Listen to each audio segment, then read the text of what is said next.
Gold is considered as God's money. Bond एक ऐसा Aladdin का चिराग है कि जितना घिसोगे उतना निकलेगा। ठीक है, वो अमेरिका के पास ताकत है। एसेट, वैसे ही गॉड्स ओन करेंसी क्या है? That is gold. मैंने क्या कहा था, जो व्यक्ति ध्यान करता है वो इस तरह के बायसनेस से अपने आप को दूर कर लेगा। ठीक है ना, सही समय पर निर्णय लेना बहुत बड़ी जरूरत है, बहुत बड़ी आवश्यकता है। और money has got value, time has got value, and with time money can earn more money.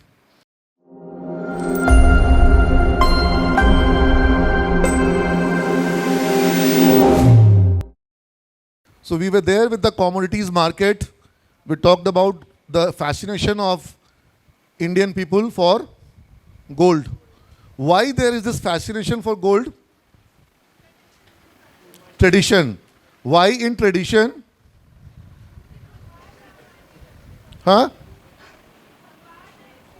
भगवान सोना है?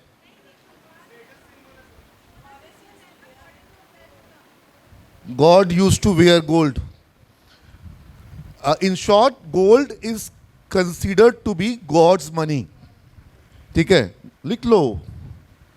बोलो सर ये सब लिखने का लाइन है? हाँ, यही सब लिखने का लाइन है, यही लोग नहीं समझ रहे हैं। Gold is considered as God's money. Why? Why it is considered as God's money?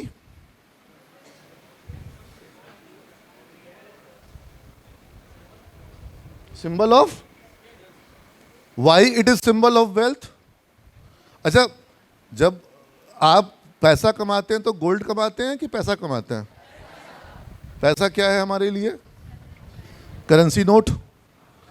Currency note issued by reserve bank.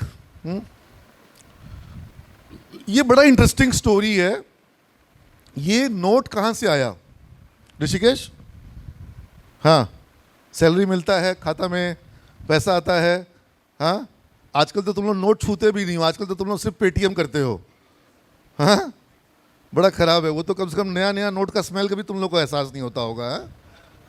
होता है तुमको जी? हाँ, वाह, ये तो डॉलर स्मेल लेता है। हाँ? तो from where does this concept of money came?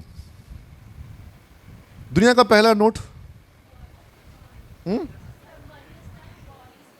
Money start, कौड़ी। सी, एक्सचेंज के लिए कुछ ना कुछ मैकेनिज्म चाहिए था, क्योंकि बार्टर सिस्टम जो है वो फिजिबल। बार्टर सिस्टम खत्म आज भी नहीं हुआ है, आज भी बार्टर सिस्टम है। ईरान को हम बोल रहे हैं चावल ले लो और तेल हमको दे दो। That is a kind of, क्योंकि हम ईरान की करेंसी लेंगे, ईरान रुपया लेगा, काम फायदा नहीं है। ईरान हमको तेल दिया, हम ईरान को चावल दिए। That is a kind of barter system.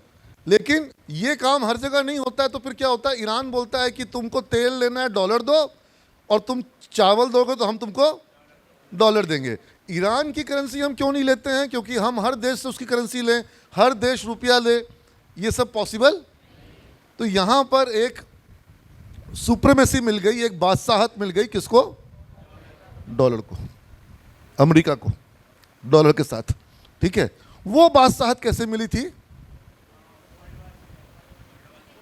वाह, वेरी गुड। वर्ल्ड वार के समय मिली। क्यों मिली? हाँ, अटैक किया जापान पे, उससे मिल गई। सब लोग बोलोगे नहीं, सुन पाएंगे। एक कोई बोलो। हाँ, नहीं, मैं बात कर रहा हूं डॉलर की बात। दो। अमेरिका ने पूरे दुनिया को बेचा हथियार, और बदले में दुनिया से क्या लिया? सोना। लड़ाई के वक्त जब दो देश लड़ रहे हैं, हथियार चाहिए पागलों की तरह। जैसे दो गैंग की लड़ाई होगी ना, तो बोलेगा हथियार चाहिए। जिसके पास हथियार है वो बोलेगा नहीं, हमको डॉलर लाओ, तभी देंगे। हम रुपया नहीं लेंगे, वो होता है इस तरह की चीज़ें। तो दुनिया, अमेरिका ने क्या बोला उस समय, क्या चाहिए? सोना। तो अमेरिका का गोल्ड रिजर्व लगभग 21,000 टन का पहुंच गया, क्योंकि पूरी दुनिया का सोना कहाँ पहुंच रहा था? और अमेरिका पूरी दुनिया को क्या बेच रहा था? हथियार। कि बेटा लड़ो तुम लोग, तुम लड़ो, तुमको लड़ने के लिए हम क्या देंगे? हथियार। और तुम हमको क्या दोगे? तो सोना आ गया उसके पास।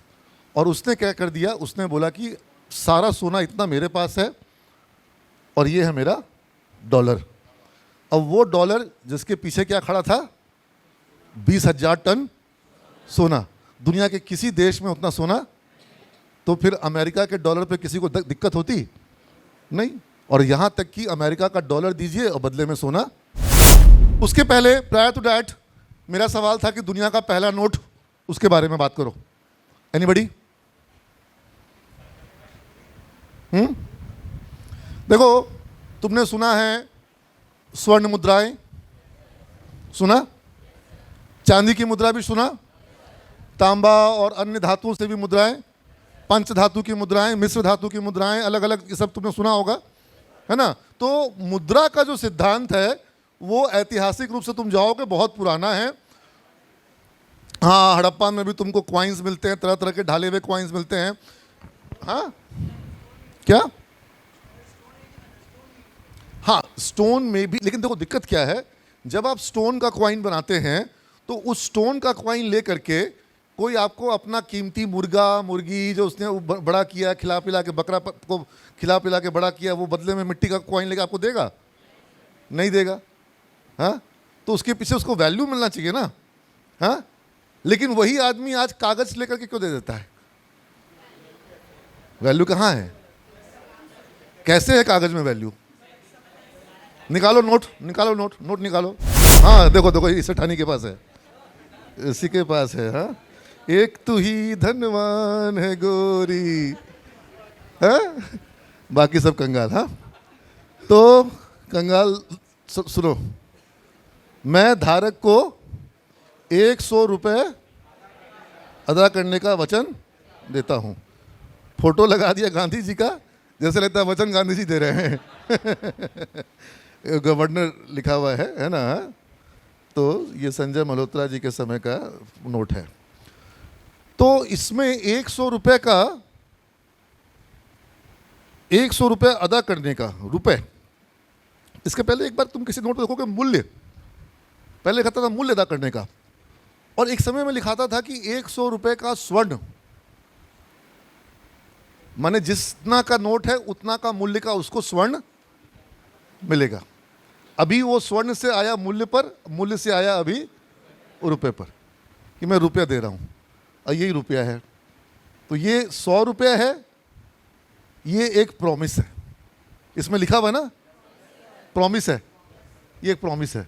प्रॉमिस गवर्नर कर रहे हैं भारत सरकार के बदले में।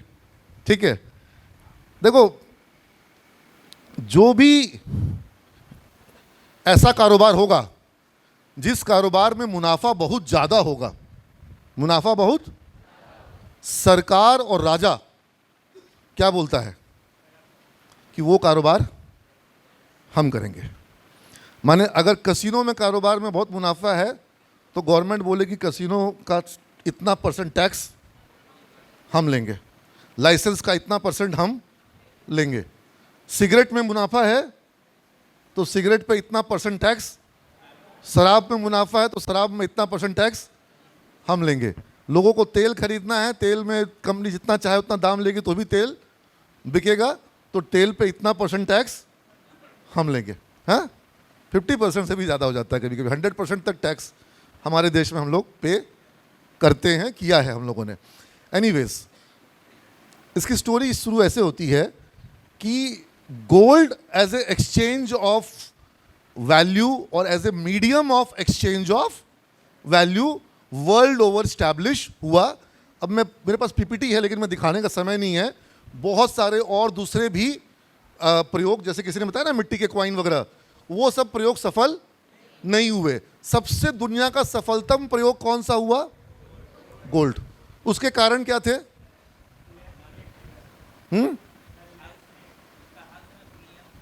क्या? अवेलेबिलिटी, रेयरनेस की एकदम से जो चीज हर जगह प्रचुरता से उपलब्ध होगी उसकी मूल्य होगी। मान लो कि मिट्टी है तो मिट्टी का वो बहुत मूल्य हो सकता है, क्यों नहीं हो सकता है? हर जगह एकदम अवेलेबल है। अब कोई रेयर मिट्टी है, उसके अंदर में कोई रेयर एलिमेंट है, रेयर गुण है, मूल्य तो मूल्य कहां से आता है? रेयर होने से, ठीक है, रेयर क्वालिटी होने से। तो गोल्ड क्या है? अबंडेंस है कि रेयर है? रेयर है। हाँ, इतना भी रेयर नहीं है कि दुनिया में सभी आदमी के पास थोड़ा थोड़ा ना जा सके। गोल्ड इतना भी रेयर नहीं है कि दुनिया के हर आदमी के पास थोड़ा, जैसे देखो इसी क्लास में सबके पास थोड़ा थोड़ा सोना है ना। यहां जितने लोग बैठे हैं उनमें से अधिकांश के घर में थोड़ा कम ज्यादा कुछ ना कुछ सोना होगा। तो इसका मतलब अबंडेंस भी नहीं है और रेयर भी है। रेयर है। रेयर मतलब कि तुम जहां चाहोगे वहां जहां खोदोगे सोना मिल जाएगा? नहीं मिलेगा, ठीक है। तो ये एक किसी चीज का वैल्यू के, जो जैसे बिटकॉइन है, बिटकॉइन का वैल्यू है कि नहीं है? ऑब्वियसली थोड़ा दिन पहले $1,00,000 का एक बिटकॉइन था, अभी घट करके वो 80, 82, 83 हजार या कुछ, I don't know exact price, मेरे को नहीं पता, वो 82, 83 हजार होगा शायद। तो वो $83,000 का एक बिटकॉइन है, $1,00,000 का था, यानी कि 90 लाख का एक बिटकॉइन था। तो 90 लाख रुपए का एक बिटकॉइन किस कारण से, क्यों, why? Limited stock, unlimited availability है बिटकॉइन की। आज अगर हो जाए कि बिटकॉइन जितना चाहोगे उतना क्रिएट किया जा सकता है, उसकी वैल्यू खत्म हो जाएगी। खत्म हो जाएगी, कब नहीं हो जाएगी, खत्म हो जाएगी। आज अगर हो जाए कि सोना एकदम एग्जैक्टली सेम सोना, एकदम एग्जैक्टली सोना तुम जितना चाहो बना सकते हो, तो सोने की वैल्यू क्या हो जाएगी? एकदम खत्म से होने लग जाएगी, ठीक है। सोना और लोहा में अंतर खत्म हो जाएगा। जैसे बोला कि पारस पत्थर है, लोहा को सोना से उससे सटाओ तो पारस पत्थर से सोना हो जाएगा। अगर ऐसा कोई पारस पत्थर हो तो फिर क्या हो जाएगा? फिर हर लोहा जो है वो सोना हो जाएगा, ठीक है। तो रेयरनेस, लिमिटेड स्टॉक, अनलिमिटेड होने से वैल्यू नहीं होती है। इसलिए कहते हैं इंसान को अपनी कदर बना के रखनी चाहिए। हर समय ससुराल में पड़े रहोगे तो तुम्हारी भी वैल्यू लिमिटेड। ये लेसन भी ले लो फाइनेंशियल मार्केट के क्लास में, ठीक है ना। हर समय में नहीं कि जब मन चाहे साली से मिलने के लिए ससुराल पहुंच गए। साली भी जीजा को इज्जत नहीं देगी, ठीक है ना। लिमिटेड अवेलेबिलिटी, लिमिटेड सोना क्या है? Limited availability. स्टोरेज में सुविधा है कि नहीं है? You can store easily. अब मालूम पड़ा कोई ऐसा चीज है कि उसको तुमने स्टोर किया, गल गया, सड़ गया, ठीक है, धूप लगा तो खराब हो गया। सोने के साथ ऐसा प्रॉब्लम है? नहीं है। इलास्टिसिटी है, उसके अंदर में शेप ले लेता है, लॉन्जिविटी है, बरसों बरस। मान लो कि घर कोई खोदा कि भाई दादा परदादा कोई कुछ गाड़ करके अगर गए होंगे तो सब कुछ खत्म हो जाएगा, लेकिन सोना वहां पर रहेगा। सोना मिट्टी में मिल जाएगा? नहीं मिलेगा। तो ये सब जो सोने के एलिमेंट्स थे, सोने के अंदर गुण थे, इसके कारण गोल्ड को करेंसी के रूप में बहुत जबरदस्त एक्सेप्टेंस मिला, ठीक है। देखो थोड़ा डीप में पढ़ा रहे हैं अभी, क्योंकि जिस चीज में मन लग रहा है उसको डीप से पढ़ाना चाहिए, ठीक है, अदरवाइज चलते चलते पढ़ा सकते हैं। तो दिस वाज द फैक्टर कि gold became historically a strong medium of. देखो जब जो हमारे पास जब अंग्रेज आए, अंग्रेज भी जब हमारे यहाँ आए, ऐसे तो वो कहते हैं मसाले के लिए आए थे, ठीक है। वो स्पाइस भी जो था, Indian spice were equivalent to gold, और वो लोग स्पाइसेस के लिए गोल्ड लेकर के आते थे। They used to bring gold to buy our spices, ठीक है।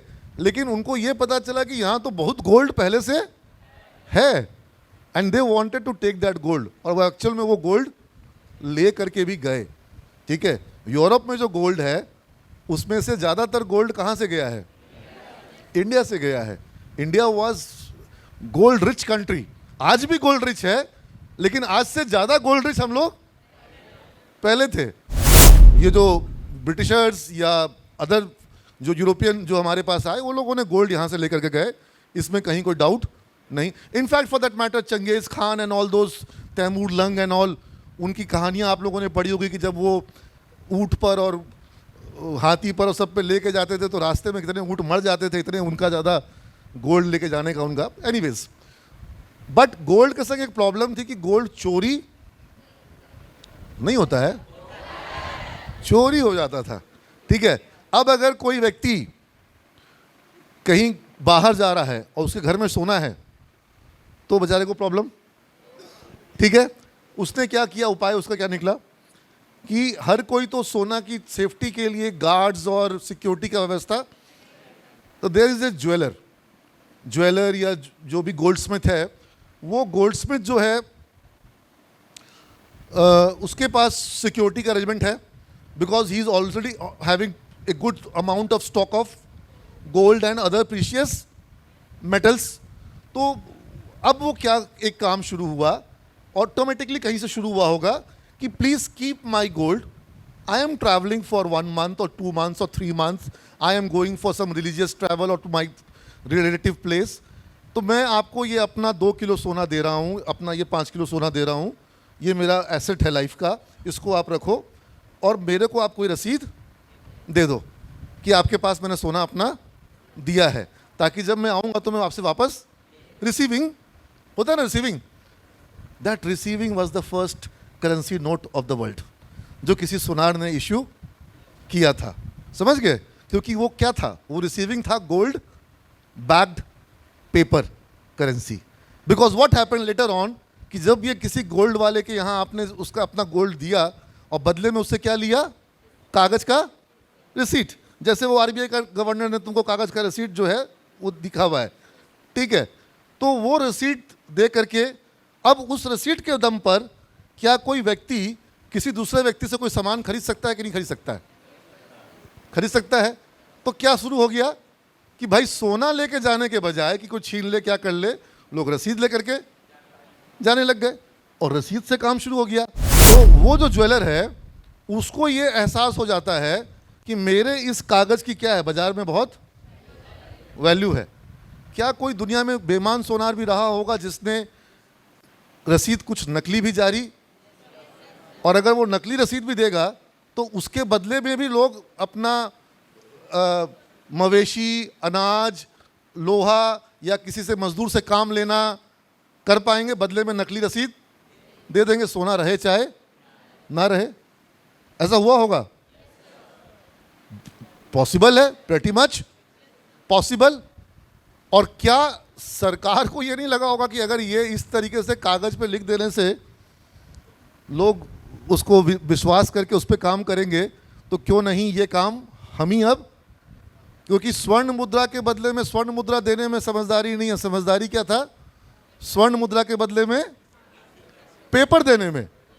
तो ये स्वर्ण मुद्रा के बदले में पेपर देने का काम करने का अधिकार किसके पास रहे? ज्वेलर के पास, बैंकर के पास कि गवर्नमेंट के पास?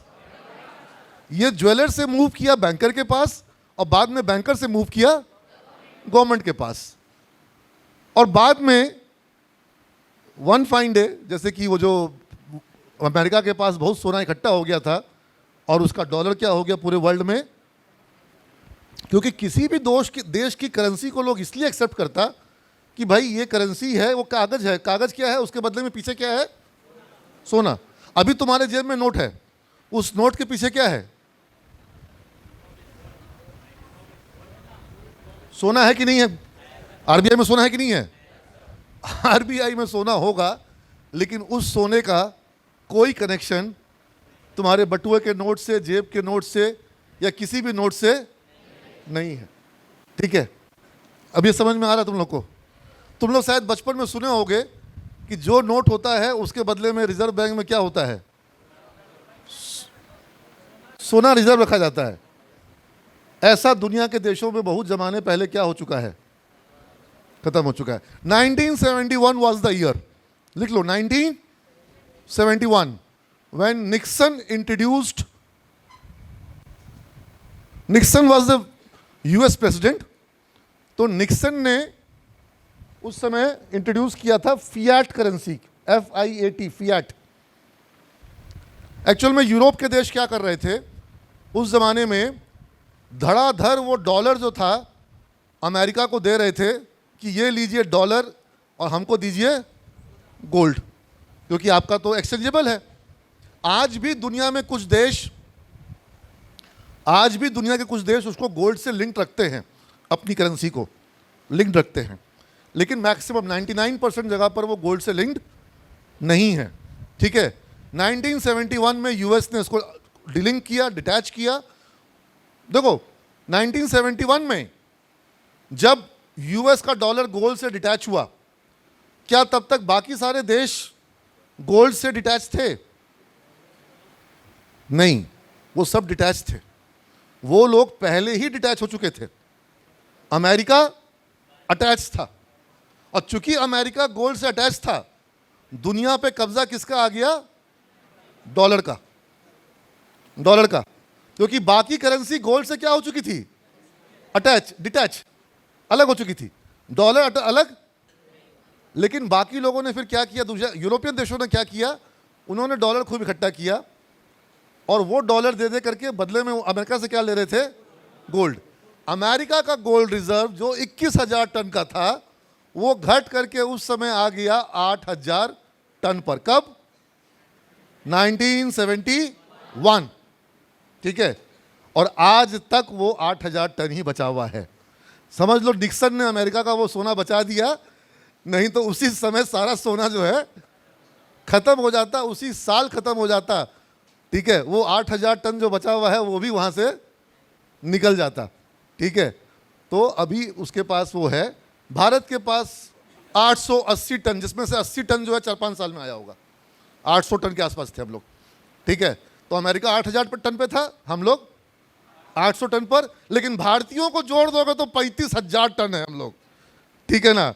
इंडियंस का सोना जोड़ दोगे, जिसमें कि इसका कान का बाली भी शामिल होगा, तो 35,000 टन सोना भारत में है, विच मेक्स इट सब्सटैंशियल।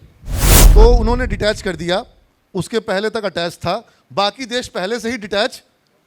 और डिटैच होकर के वो सोना से कनेक्शन कैसे बना रहे थे? Via dollar. अचानक से डॉलर ने क्या बोला कि ले, अब हम काट दिए सोना और गोल्ड का, डॉलर और गोल्ड का कनेक्शन हम काट दिए। उन लोग गोल्ड से कनेक्शन बना रहे थे कैसे? वाया डॉलर, और डॉलर ने कनेक्शन को काट दिया। तो अब दुनिया किस पे आ गई? डॉलर पर। ठीक है, और प्योर एंड प्योर अमेरिका के पास पावर आ गया कि अमेरिका जब चाहे, जितना चाहे, दुनिया से जो सामान मंगवाना है मंगवाए। उसको क्या भेजना है? और दुनिया के हर देश को क्या चाहिए? किस लिए? कुछ भी करना है, कुछ भी मंगवाना है, आपको क्या चाहिए?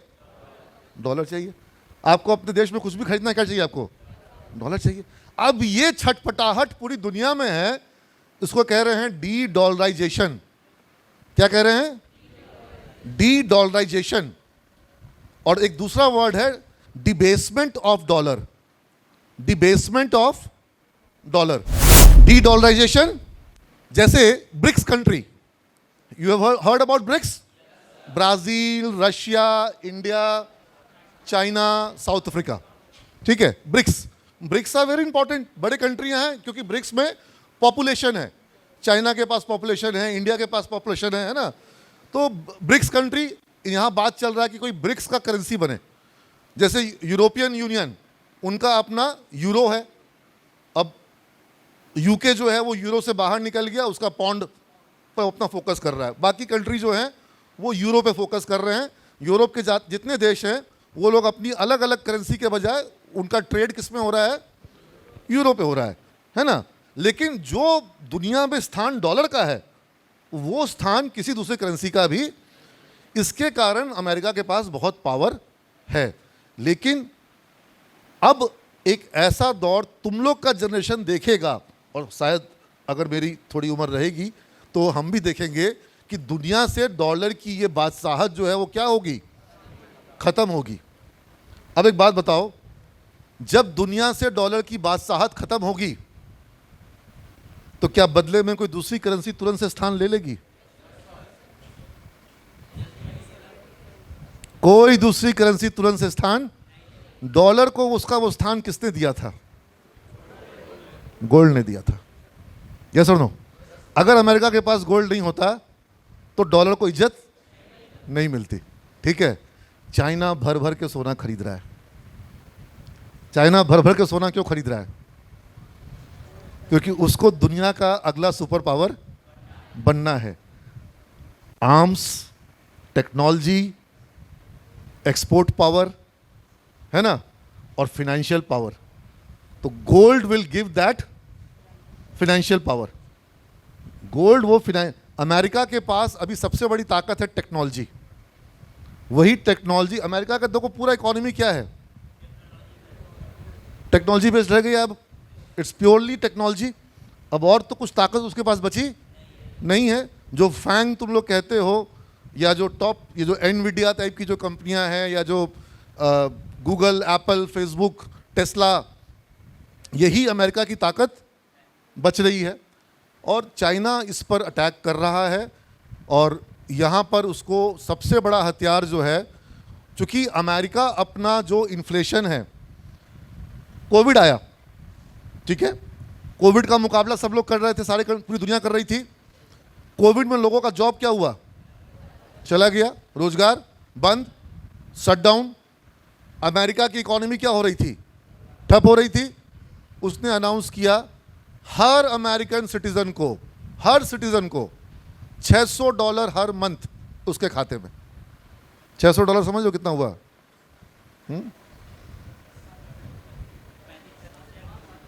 हाँ, हर महीना, हाँ हर महीना $600 हर महीना खाते में। एक आदमी का, 4 आदमी का परिवार है। हाँ, अब ऐसे इंडिया में हो जाए तो फिर तो कोई काम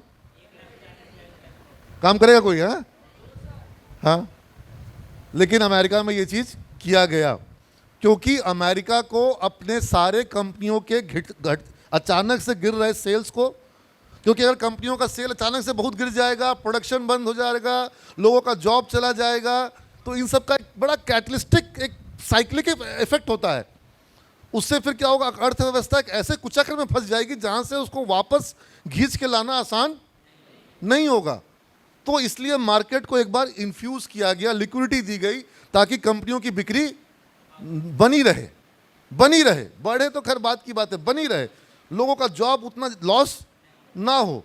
ठीक है, लेकिन ये जो डॉलर उसने लोगों के खाते में दिया होगा, ये डॉलर कहां से आया होगा? गोल्ड से। अरे 1971 से 1 तोला सोना खरीदा नहीं है। ये खरीदा भी होगा तो फिगर तो उसका जो पब्लिकली फिगर है वो 8,000 टन ही है। ठीक है, कितना इसमें दिखा रहा है अमेरिका का, है ना? देख लो, कुछ बदला है जी? हाँ, वही है वो। बॉन्ड एक ऐसा अलादीन का चिराग है कि जितना घिसोगे उतना निकलेगा। ठीक है, वो अमेरिका के पास ताकत है, वो ताकत है। ठीक है, फेडरल रिजर्व जितना चाहे बॉन्ड जारी करेगा और पूरे दुनिया के लोग उसको मतलब प्रसाद समझ करके खरीद लेंगे कि अमेरिका का बॉन्ड AAA, भारत का बॉन्ड B+। मतलब खतरा लगता है लोगों को। अमेरिका के बॉन्ड पे किसी को खतरा? अब मैंने क्या कहा सुबह कि मेरे हिसाब से सबसे बड़ा साहूकार जो है उसके घर में ही दिक्कत है। ठीक है, अमेरिका का बॉन्ड जो है वो सबसे बड़ा घोटाला है, biggest mother of all scam. ठीक है, क्योंकि वो जितना चाहे उतना बॉन्ड जारी कर सकता है और बॉन्ड का उसको अगर भुगतान करना है। अमेरिका की इकोनॉमी का साइज कितना है? भारत का अभी 3 ट्रिलियन हो गया ना, अमेरिका कितना है? हाँ, 30 ट्रिलियन के आसपास अमेरिका का जीडीपी है और $39 ट्रिलियन का अमेरिका का कर्जा है। $39 ट्रिलियन। पूरे दुनिया में किसी भी देश में इस तरह का एब्सर्ड कर्ज का अमाउंट नहीं है। मतलब दुनिया के हर देश को बॉन्ड बेचा हुआ है। ऐसा कोई पूरे दुनिया में नहीं जिसको अमेरिका ने कर्जा के लिए बॉन्ड ना बेच दिया हो।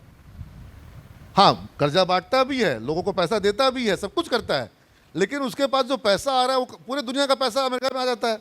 बॉन्ड अमेरिका का हर जगह पहुंच जाता है, उनका पैसा उसके पास, अमेरिका का बॉन्ड चला गया और उसका पैसा, उसका सामान अमेरिका में आ गया।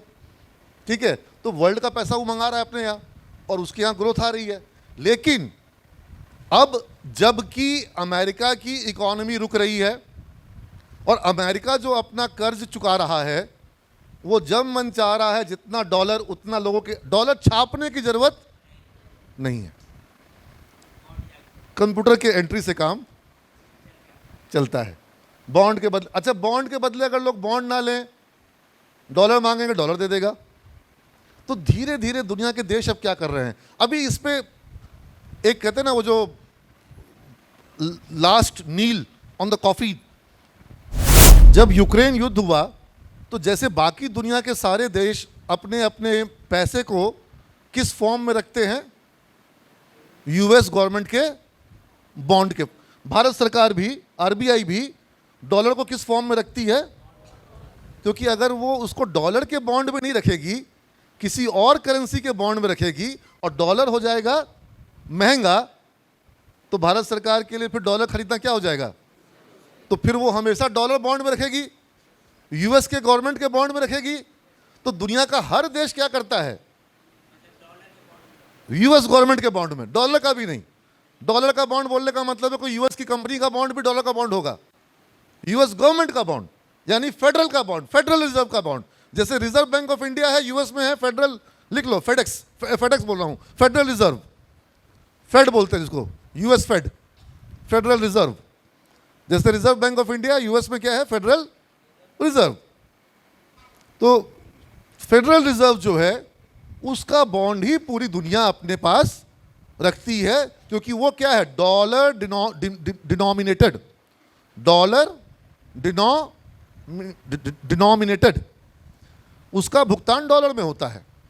तो यानी कि आपको उस पर थोड़ा बहुत ब्याज भी मिलेगा और उसका वो डॉलर का बॉन्ड है, यानी डॉलर अगर महंगा होगा तो उसका मूल्य भी बढ़ेगा, है ना।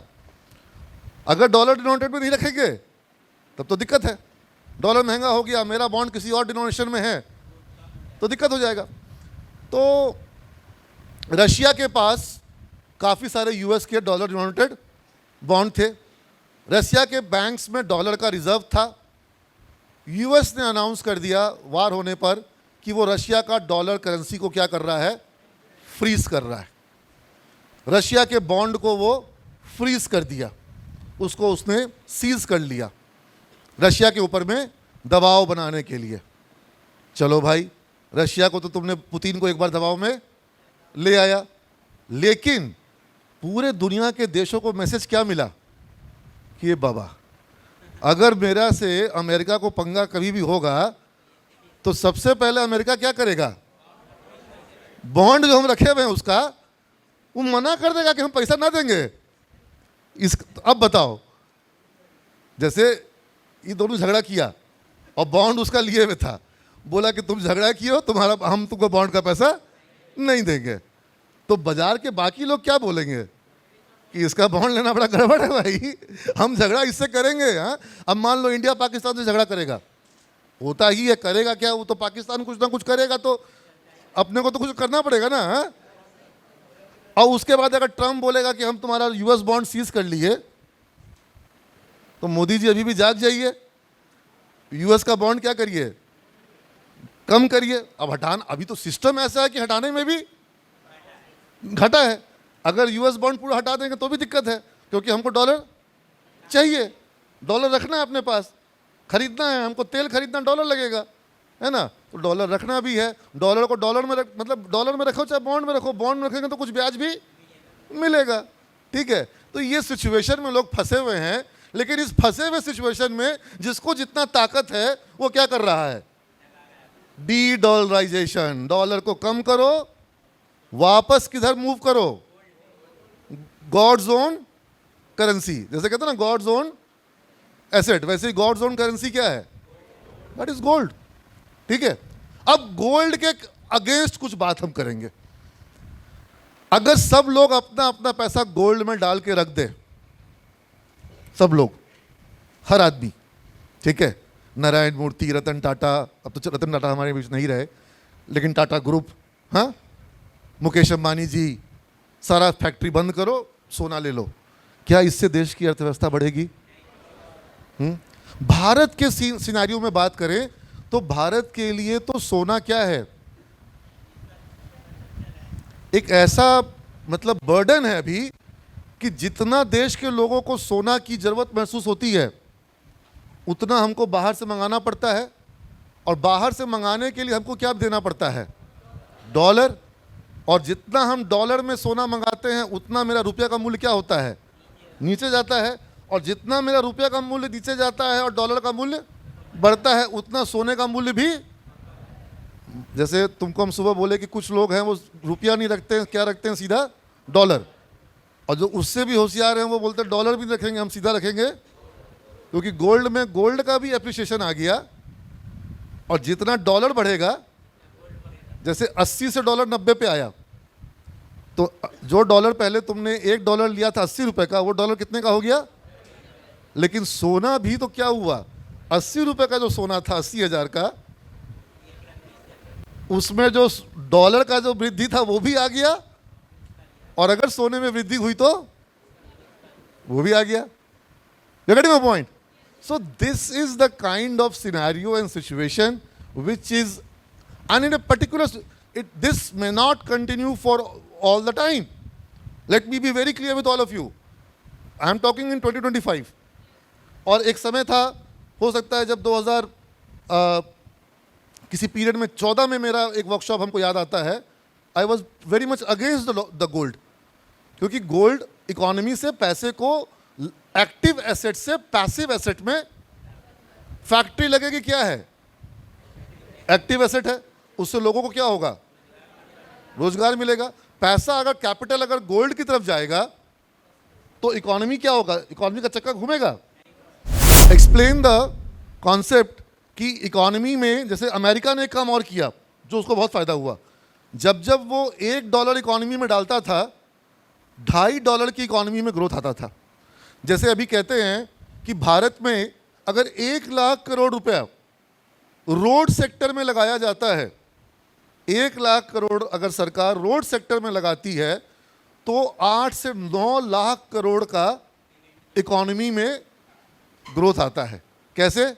उस रोड की कीमत मतलब बनाने में आपको इकोनॉमी बढ़ेगी, लेबर लगेगा, सब मटेरियल लगेगा, उस रोड के दोनों तरफ की ज़मीन जो है वो डेवलप होगी, कई सारे इलाकों को कनेक्टिविटी मिलेगी, जहाँ जहाँ कनेक्टिविटी मिलेगी वहाँ वहाँ फैक्ट्रीज लग सकती है, वहाँ वहाँ एम्प्लॉयमेंट जनरेशन होगा, गुड्स और मटेरियल्स का आना जाना क्या होगा?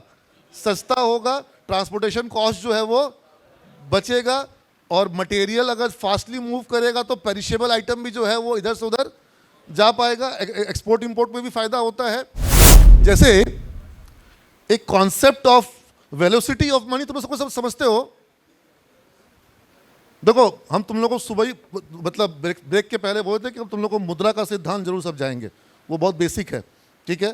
पहला चीज़ तो तुम लोग समझ गए कि ये जो कागज़ का नोट है ना, जो तुम्हारे जेब में है, घर में है, पापा के लिए पास, सबके पास, जिसके लोग परेशान हैं, उसको पैसा मत मानो, उसको पैसा नहीं मानो। वो पैसा का मतलब एसेट, एसेट वो एप्रिशिएटिंग है कि डेप्रिशिएटिंग है? That is a depreciating asset. Asset बढ़िया कौन सा होगा? एप्रिशिएटिंग। एप्रिशिएटिंग एसेट्स कौन कौन से होंगे? गोल्ड होगा, लैंड होगा, बॉन्ड भी होगा, ठीक है। देखो, you never no, gold is speculative, gold can depreciate also. Market में गोल्ड प्राइसेस ऊपर और नीचे होते रहेंगे। बॉन्ड के संग एक अच्छा फैक्टर क्या है कि बॉन्ड में कहते हैं ना कि जैसे एफडी, तुम लोगों ने सुना है ना, एफडी और बॉन्ड में क्या है? बहुत सारा सिमिलैरिटी है। मतलब तुमको रोज एफडी में क्या होगा? थोड़ा सा तुम्हारा एफडी का मूल्य, अगर तुमने 1 करोड़ रुपए एफडी में डाल दिया तो रोज उस 1 करोड़ का मूल्य क्या हो जाएगा? थोड़ा सा नहीं बढ़ जाएगा? उस पर डेली कुछ ना कुछ ब्याज जुड़ जाएगा। अगर बैंक डेली ब्याज जोड़ता हो तो रोज जुड़ जाएगा ना, है ना। और जो आज तक ब्याज मिला था उस ब्याज पे भी तो फिर ब्याज मिलेगा, तो वो तो बढ़ते जाएगा ना यूजुअली, हाँ नॉर्मल सर्कमस्टांसेस में। उसमें क्यों माइनस होता है, बॉन्ड का दाम कैसे गिर जाता है, ये बड़ा इंटरेस्टिंग होगा जानना, यकीन जानना जरूरी है। वो बहुत होता है बेटा, बहुत होता है, बहुत होता है। आज चाइना में तुमने सुना है घोस्ट सिटी? घोस्ट सिटी का मतलब भूतों का शहर, माने शहर का शहर बन के पड़ा हुआ है और कोई खरीदने वाला। यू हैव हर्ड अबाउट जो अभी क्या नाम है कंपनी का, जो अरे Ram, ever grand, that is much bigger than Indian Reliance. 5 ठो रिलायंस घुस जाएगा एक एवर ग्रांड में, ठीक है, जो चाइना का सबसे बड़ा रियल स्टेट फर्म, वो डूब गया, ठीक है। उसने कितना सारा लैंड, एसेट्स, बिल्डिंग्स बनाया, वो सब की वैल्यू क्या हो गई, गिर गई, ठीक है।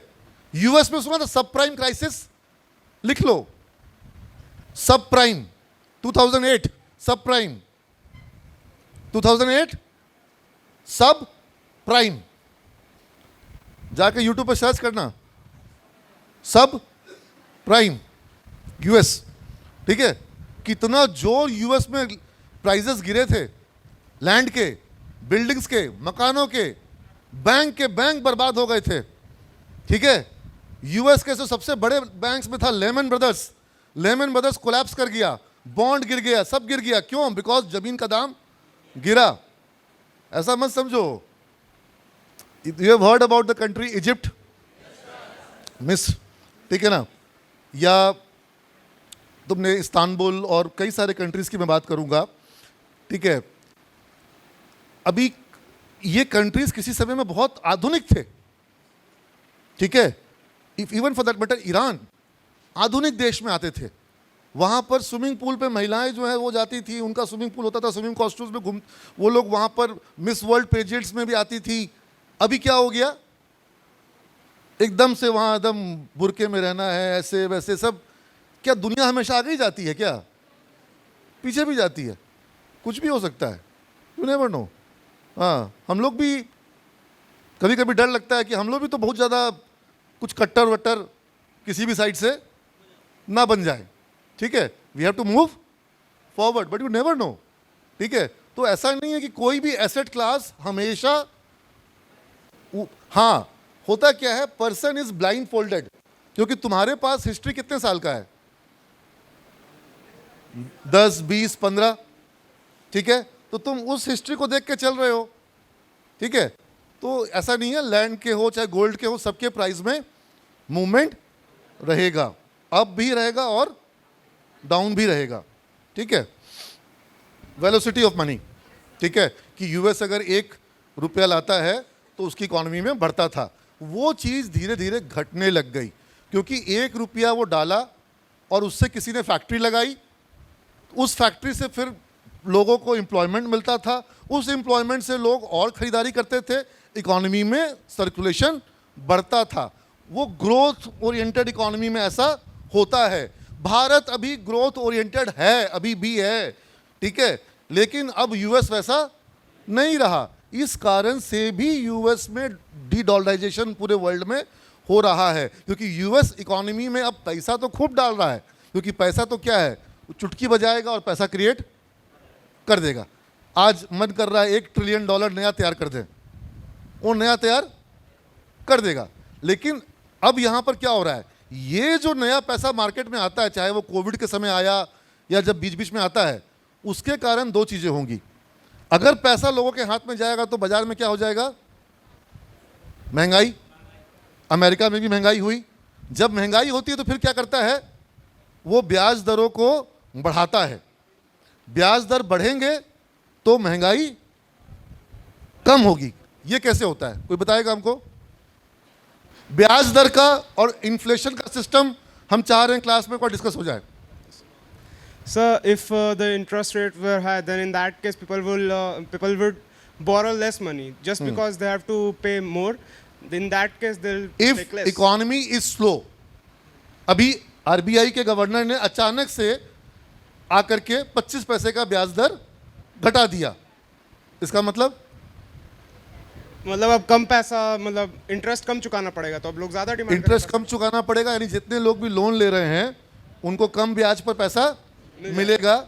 अगर ब्याज दर घटती जाएगी तो लोग लोन ज़्यादा लेंगे कम लेंगे? ज़्यादा लेंगे, लोग लोन ज़्यादा लेंगे तो इकोनॉमी में पैसा क्या हो जाएगा? ज़्यादा हो जाएगा, ज़्यादा बढ़ेगा, है ना? पार बढ़ जाएगी।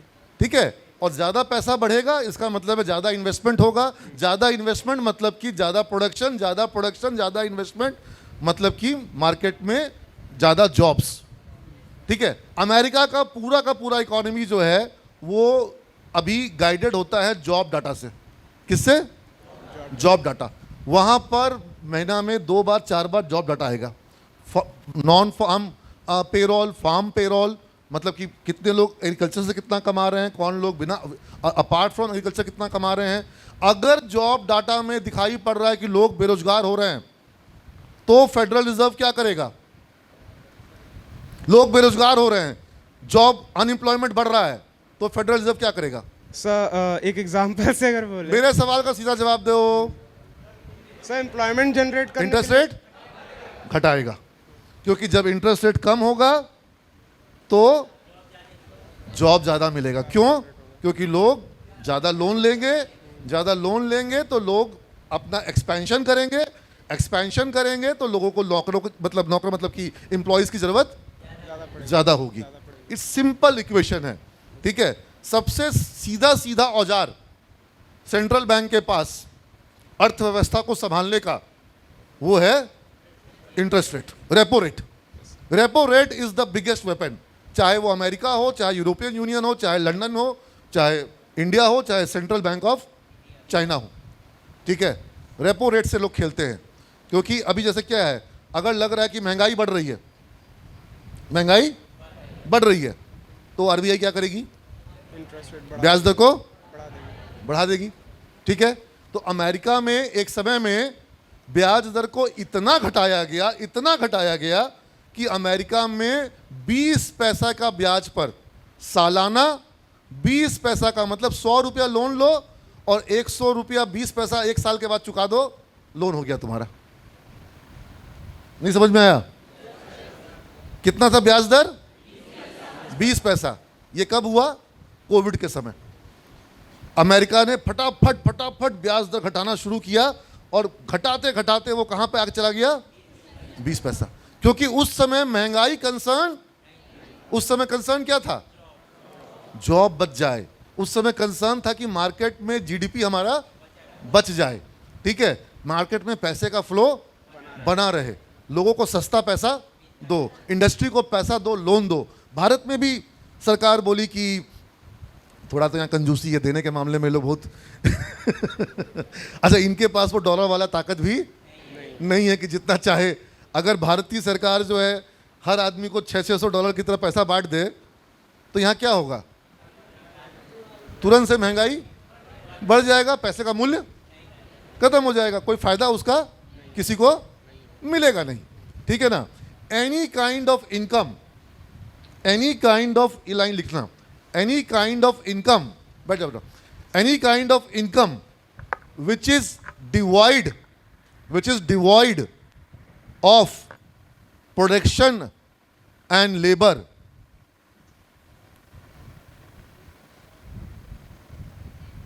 which is devoid of production and labor will not result prosperity or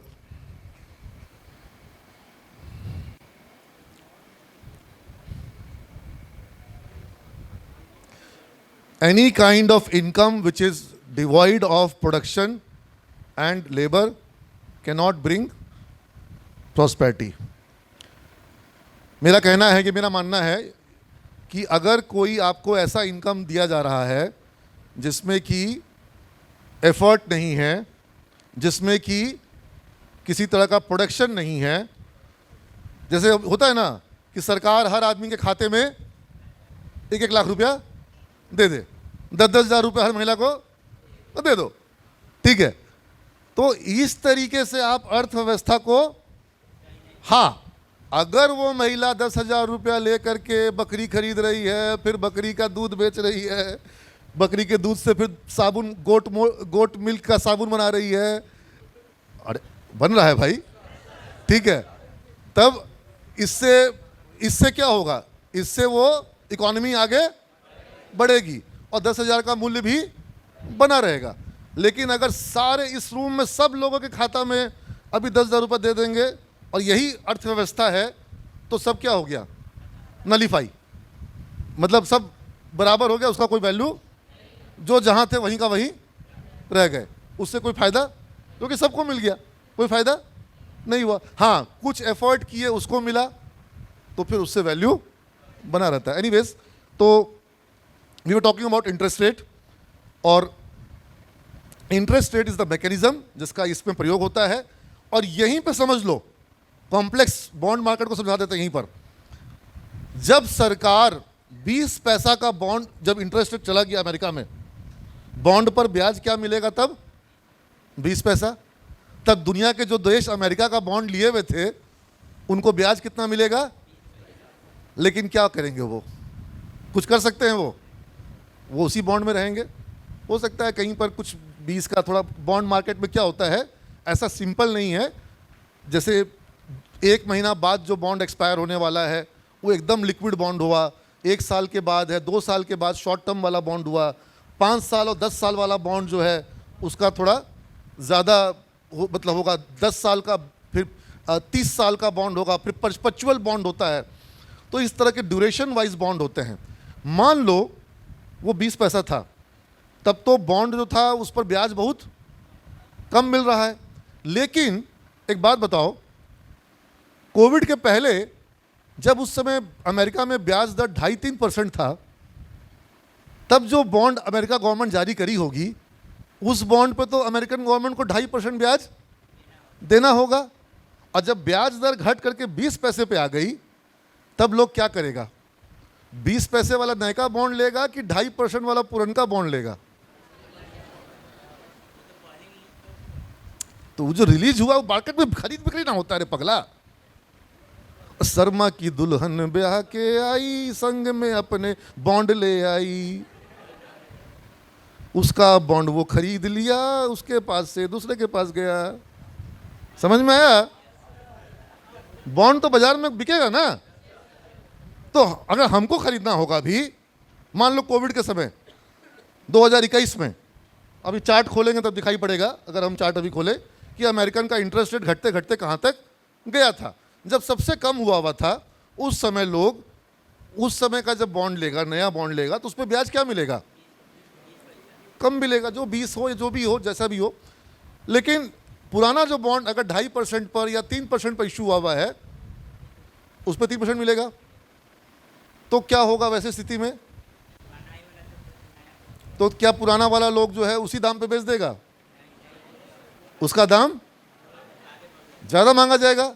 और अगर उसमें जितना पीरियड बचा हुआ हो, मान लो अगर पुराना बॉन्ड 1 साल में एक्सपायर होने वाला है, यानी बहुत दिन तक उस पर 3% ब्याज मिलने वाला नहीं है। लेकिन अगर उस पर अभी 20 साल का पीरियड बाकी है, यानी 20 साल तक उस पर हमको 3% मिलेगा, और नया बॉन्ड अगर 20 साल का लेंगे तो उस पर हमको 20 पैसा मिलेगा या 25 पैसा मिलेगा, यानी कि हमको 2.25% हर साल हमको ज़्यादा मिलेगा। तो अगर हम उसको जोड़ के देखेंगे कि हमको अगले 20 सालों में कितना पैसा ज़्यादा मिलेगा, तो उसमें से कुछ पैसा हम अभी एक्स्ट्रा उसका पेमेंट कर देंगे, काफ़ी पैसा एक्स्ट्रा पेमेंट हम उसका कर देंगे, क्योंकि अगर नया बॉन्ड जो मिल रहा है वो तो कम ब्याज का मिल रहा है। समझ लो बात को। अब सिचुएशन पलट दो, जब बॉन्ड का, जब अमेरिका में ब्याज दर बढ़ने लगेगा, 20 पैसे वाला ब्याज था और अब नया बॉन्ड क्या हो रहा है, अब ब्याज दर बढ़ते जा रहा है। अभी बढ़ते बढ़ते ब्याज परसेंट 4-5% पे आ गया अमेरिका में। जो अमेरिका का ब्याज दर अब कितने पे आ चुका है, हाँ 4.5-5% पे आ गया है। तो अब जो बॉन्ड ले रहा है वो 4.5-5% का है। तो जो पुराना बॉन्ड था 1%, 1.25%, 0.5%, 25 पैसा वाला बॉन्ड, वो कोई लेना चाहेगा, वो कोई लेना चाहेगा, वो बहुत सस्ता में बिकेगा। समझ में आया बात? अब एक बात बताओ, अगर कोई आदमी 1 करोड़ का बॉन्ड ले रहा है, तो क्या वो 1 करोड़ का बॉन्ड 90 लाख रुपया हो सकता है?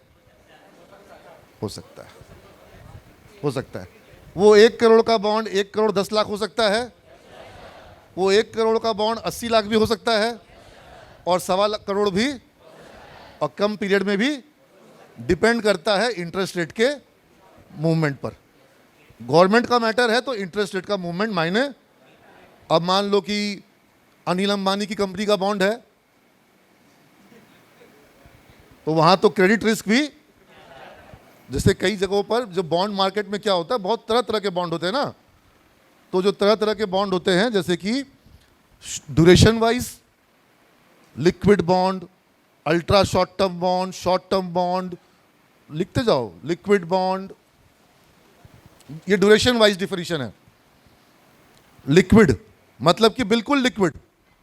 अब बिल्कुल लिक्विड बॉन्ड है तो इसका मतलब है कि इसका, या जो बिल्कुल लिक्विड फंड है तो इसका पैसा कहाँ लगा हुआ होगा, ऐसे एसेट में लगा हुआ होगा जहां ओवरनाइट पैसा लगाया जाता है। एकदम तुरंत तुरंत उसमें से पैसा में ब्याज भी आता है और तुरंत तुरंत उसको पैसा को निकालना पॉसिबल है, लिक्विड है एकदम, ठीक है। तो हो सकता है जो कम ड्यूरेशन का पैसा है, जिसपे हमको बिल्कुल भी रिस्क नहीं चाहिए, हमको इंटरेस्ट मार्केट का रिस्क नहीं चाहिए, तो हम वो पैसा कहाँ लगाएंगे। मैंने इंडियन ऑयल का एग्जांपल दिया, तो इंडियन ऑयल को पैसे की कभी भी ज़रूरत पड़ सकती है, वो पैसा कहाँ लगाएगी, लिक्विड बॉन्ड में। मतलब जहाँ पर इंटरेस्ट रेट के घटने बढ़ने से कोई फर्क खास नहीं पड़ेगा, ठीक है। लेकिन अल्ट्रा शॉर्ट टर्म में बहुत थोड़ा फर्क पड़ेगा, क्योंकि बहुत थोड़े दिन का उसका मैच्योरिटी पीरियड। मैंने कहा ना कि बाय द वे 1 ही साल का उसमें मैच्योरिटी है, तो 1 साल में कितना ब्याज का अंतर पड़ जाएगा। जितना अंतर पड़ेगा उतना का उसमें डिफरेंस आएगा, या जितना ब्याज घटेगा बढ़ेगा उतना का अंतर आएगा। अल्ट्रा शॉर्ट टर्म है। शॉर्ट टर्म यानी कि साल, 2 साल, 3 साल तक वो क्या आएगा, शॉर्ट टर्म बॉन्ड, ठीक है। शॉर्ट टर्म बॉन्ड में थोड़ा अंतर पड़ेगा, है ना। फिर मिड टर्म, लॉन्ग टर्म, 2 तरह के होते हैं। फिर इसमें मिड टर्म 5 साल से 10 साल, और 10 साल के ऊपर का जो लॉन्ग होता है, या 10 साल तक का जो होता है, वो लॉन्ग टर्म बॉन्ड होता है। और एक होता है guilt fund, GILT, guilt fund. Guilt fund में शेयर बाजार की तरह मूवमेंट होता है। बॉन्ड में शेयर की तरह मूवमेंट नहीं होना चाहिए, बहुत हल्का मूवमेंट होना चाहिए, लेकिन गिल्ट में शेयर की तरह मूवमेंट होता है, क्योंकि गिल्ट जो होता है वो एकदम प्योर लॉन्ग टर्म RBI के एसेट्स पर डील करता है, और उसमें इंटरेस्ट रेट फ्लक्चुएशन पर बहुत तेज़ी से मूवमेंट आता है, ठीक है, बहुत तेज़ी से मूवमेंट आता है। RBI का ही होता है सारा, जितना भी गिल्ट फंड होगा उसमें प्योर एंड प्योर RBI का बॉन्ड रहेगा। भारत में गिल्ट फंड की बात कर रहे हैं। भारत के गिल्ट फंड सिर्फ और सिर्फ RBI के द्वारा जारी गिल्ट इन्वेस्टमेंट को रखते हैं। इसके अलावा क्रेडिट रिस्क फंड,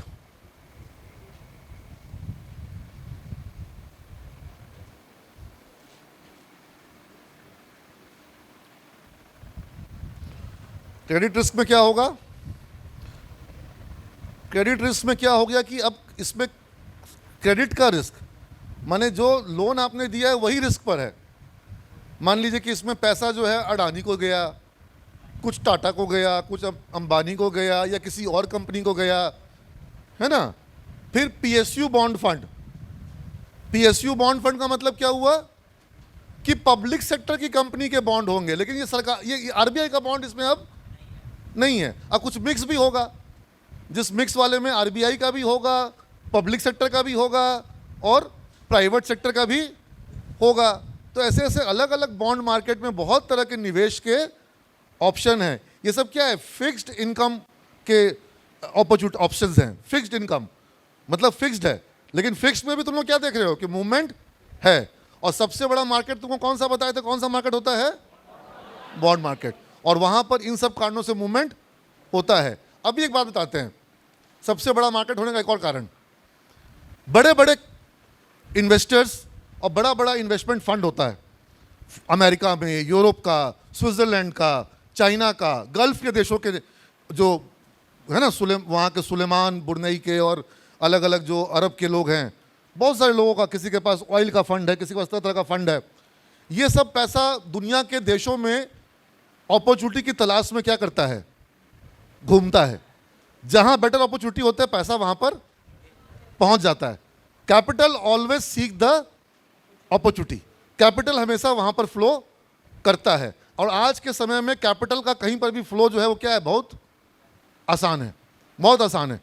तो ये जो पैसा बाई दी मान लो अमेरिका में टेक्नोलॉजी कंपनी के स्टॉक में पैसा लगना है, तो वो पैसा सीधा सीधा अमेरिका के टेक्नोलॉजी कंपनी में नहीं जाएगा, या जो भी फंड में पैसा आया है वो लोग, या जो बड़े बिलियनियर मिलियनियर्स जो हैं, जो बड़े बड़े फैमिली ऑफिसर्स हैं, अल्ट्रा रिच जो दुनिया के जो बिलियनियर्स सुपर बिलियनियर्स हैं, वो लोग अपना पैसा डायरेक्टली स्टॉक मार्केट में वो क्या करेंगे, वो पहले खरीदेंगे बॉन्ड। समझदारी समझो, वो पहले बॉन्ड लिए, मान लो उनके पास $100 बिलियन है, तो वो $100 बिलियन को पहले कहाँ लगाएंगे, पहले बॉन्ड में लगा दिए। अब बॉन्ड में क्या मिलेगा उनको, इंटरेस्ट मिलेगा। मान लो अभी 4.5% इंटरेस्ट है अमेरिका के बॉन्ड पर, तो सबसे पहले तो वो मिल गया, ठीक है। अब उस बॉन्ड, अमेरिका के बॉन्ड में किसी को रिस्क लगता है, यानी कि अगर आपका $100 बिलियन का बॉन्ड है, 4.5% ब्याज है, आपने किसी बड़े बैंक को, जेपी मॉर्गन को दे दिया, मॉर्गन स्टैनली को दे दिया, आपने किसी भी बड़े बैंक को दे दिया, सिटी बैंक को दे दिया, और बदले में आपको $99 बिलियन आपके खाते में आ गया। आपका 100 बिलियन वैसा का वैसा ही पड़ा हुआ है, उस पर हर साल आपको ब्याज, हर साल क्या, हर दिन आपका ब्याज उस पर, क्योंकि वो बॉन्ड का कीमत हर दिन थोड़ा थोड़ा बढ़ रहा है, क्योंकि वो हर दिन थोड़ा पुराना हो रहा है, जैसे जैसे पुराना हो रहा है उस पर ब्याज बढ़ते जा रहा है, ठीक है। तो इस तरीके से उसका वो पैसा बॉन्ड में पहले लगा, फिर उस बॉन्ड को बैंक में दिया, $99 बिलियन उसके पास आ गया। अब वो पैसा क्या करेगा, हो सकता है उसको शेयर में लगाना हो सकता है उसको यूरोपियन में डेवलपिंग इकोनॉमी में लगाना हो सकता है उसको इमर्जिंग इकोनॉमी में लगाना हो सकता है उसको कुछ यहाँ रख दो, उसको कुछ गोल्ड या सिल्वर में लगाना हो। यूजुअली अभी अगर यूएस मार्केट की बात करें, अमेरिका की बात करें, जो बड़े वहाँ के जो इन्वेस्टर्स हैं, जेपी मॉर्गन का डेटा अभी आया था कि वहाँ के जेपी मॉर्गन के जितने भी इन्वेस्टर्स हैं उनका लगभग 2.25% पैसा गोल्ड में है। कितना परसेंट? और ये 2.25% अभी हुआ है, पहले वो लगभग 1 पॉइंट समथिंग था। और 2.25 कैसे हो गया? इसलिए नहीं कि लोगों ने ज़्यादा पैसा गोल्ड में डाला, गोल्ड का दाम बढ़ गया, गोल्ड का दाम बढ़ गया। अभी उसने अपने इन्वेस्टर्स को बोला कि आप एक काम करिए, अब आप पैसा और डालिए गोल्ड में, उसको 5% तक ले जाइए, ठीक है। हाँ, एनीबॉडी हैव एनी क्वेश्चन? उसको 5% बढ़ाने के लिए उसने कहा है। हो सकता है अगर वो पैसा बढ़ेगा तो हो सकता है वहां पर ज़्यादा। इंडिया और चाइना, यहाँ इन दो देशों में, जिसको ईस्टर्न वर्ल्ड कहते हैं, ईस्टर्न वर्ल्ड का एक कॉन्सेप्ट था, ईस्टर्न वर्ल्ड दुनिया का सोना अपने पास बुला रहा है। इंडिया लगातार सोना इंपोर्ट कर रहा है, तुम लोगों को पता है भारत सबसे ज़्यादा सोना इंपोर्ट, और अभी के डेट में भारत से काफ़ी ज़्यादा सोना इंपोर्ट कर रहा है चाइना। ये क्यों होता है?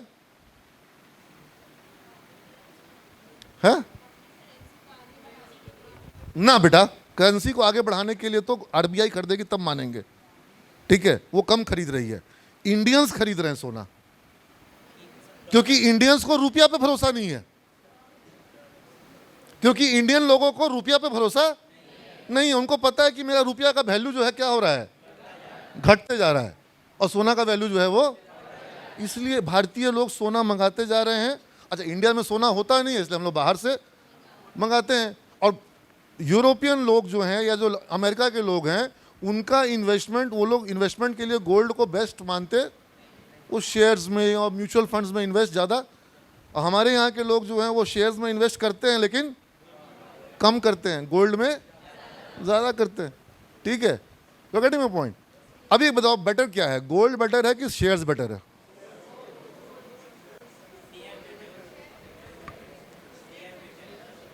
जितने लोग को लगता है कि गोल्ड बेटर, एक बार हाथ उठाओ। जितने लोग को लगता है कि शेयर्स बेटर, एक बार हाथ उठाओ। बाकी लोग को कुछ नहीं लगता है, बहुत सा होशियार चंद है। हाँ, अच्छा, क्यों क्यों शेयर बेटर है, बताओ एक दो पॉइंट। एनीबॉडी? यस। शेयर का है कि समय टू समय उसका आगे फ्यूचर है, कोई भी कंपनी है तो वो ग्रोथ ही करेगा, तो जो हमारा पैसा है वो मतलब आगे। मैंने अभी अनिल अंबानी का नाम लिया था। यस, जैसे रिलायंस है तो रिलायंस जैसे अगर नहीं, वो मुकेश अंबानी के तुम नाम बात कर रहे हो, दोनों में अंतर है। सर टाटा डोकोमो है सर, डूब गया वो अलग बात है। तो तुम तो खुद ही अपने अगेंस्ट बात कर रहे हो। सर गोल्ड जो होता है ना वो मेरा कोई भी चोर चोरी कर सकता है, लेकिन शेयर जो मेरा होता है वो डिजिटल होता है, तो वो मेरा सेफ होता है, कहीं पे भी हम। ये तो कोई बात नहीं हुआ। तुम you can keep gold in digital manner, gold can be kept in digital manner also. वो लिक्विडिटी है शेयर, वो चेंज हो सकता है कैश में। नहीं, गोल्ड भी कैश में एक्सचेंज हो जाता है। गोल्ड शेयर से जल्दी कैश में एक्सचेंज हो जाता है। नहीं, शेयर्स को तो तुम बहुत जगह गांव में लेके जाओगे तो बोलेगा ना बाबा ये बबुनी हम ही ना जाने का बा। बाकी सोना तो दुनिया के हर देश में भाषा। तुम अफ्रीका के किसी भी कंट्री में सोना लेके चल जाओगे, तुम भारत का शेयर जो है चाइना लेके चल जाओ, चाइना वाले को भारत का कंपनी का शेयर समझ में आएगा? सोना किस देश के लोग को सोना समझ में नहीं आएगा? सोना वो भाषा है जो हर भाषा में समझ में आती है ना। हाँ, एनीबॉडी जो अभी शेयर्स के फेवर में बात कर रहे थे। अच्छा, गोल्ड के फेवर में? हाँ, आप किसके फेवर में हैं? एक्चुअली गोल्ड के फेवर में हम हैं, इसलिए है सर।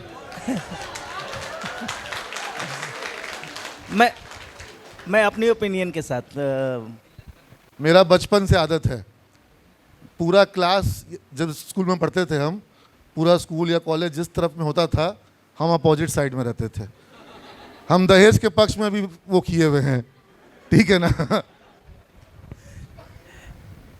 सर एक्चुअली शेयर्स में थोड़ा सा जो है हमारा रिस्क फैक्टर ज़्यादा है। हालांकि ये थ्योरी है कि रिस्क ज़्यादा तो हमारा रिस्क अभी हम आपको गोल्ड का चार्ट लगाते हैं और देखिए कितना तगड़ा गिरा है कई बार।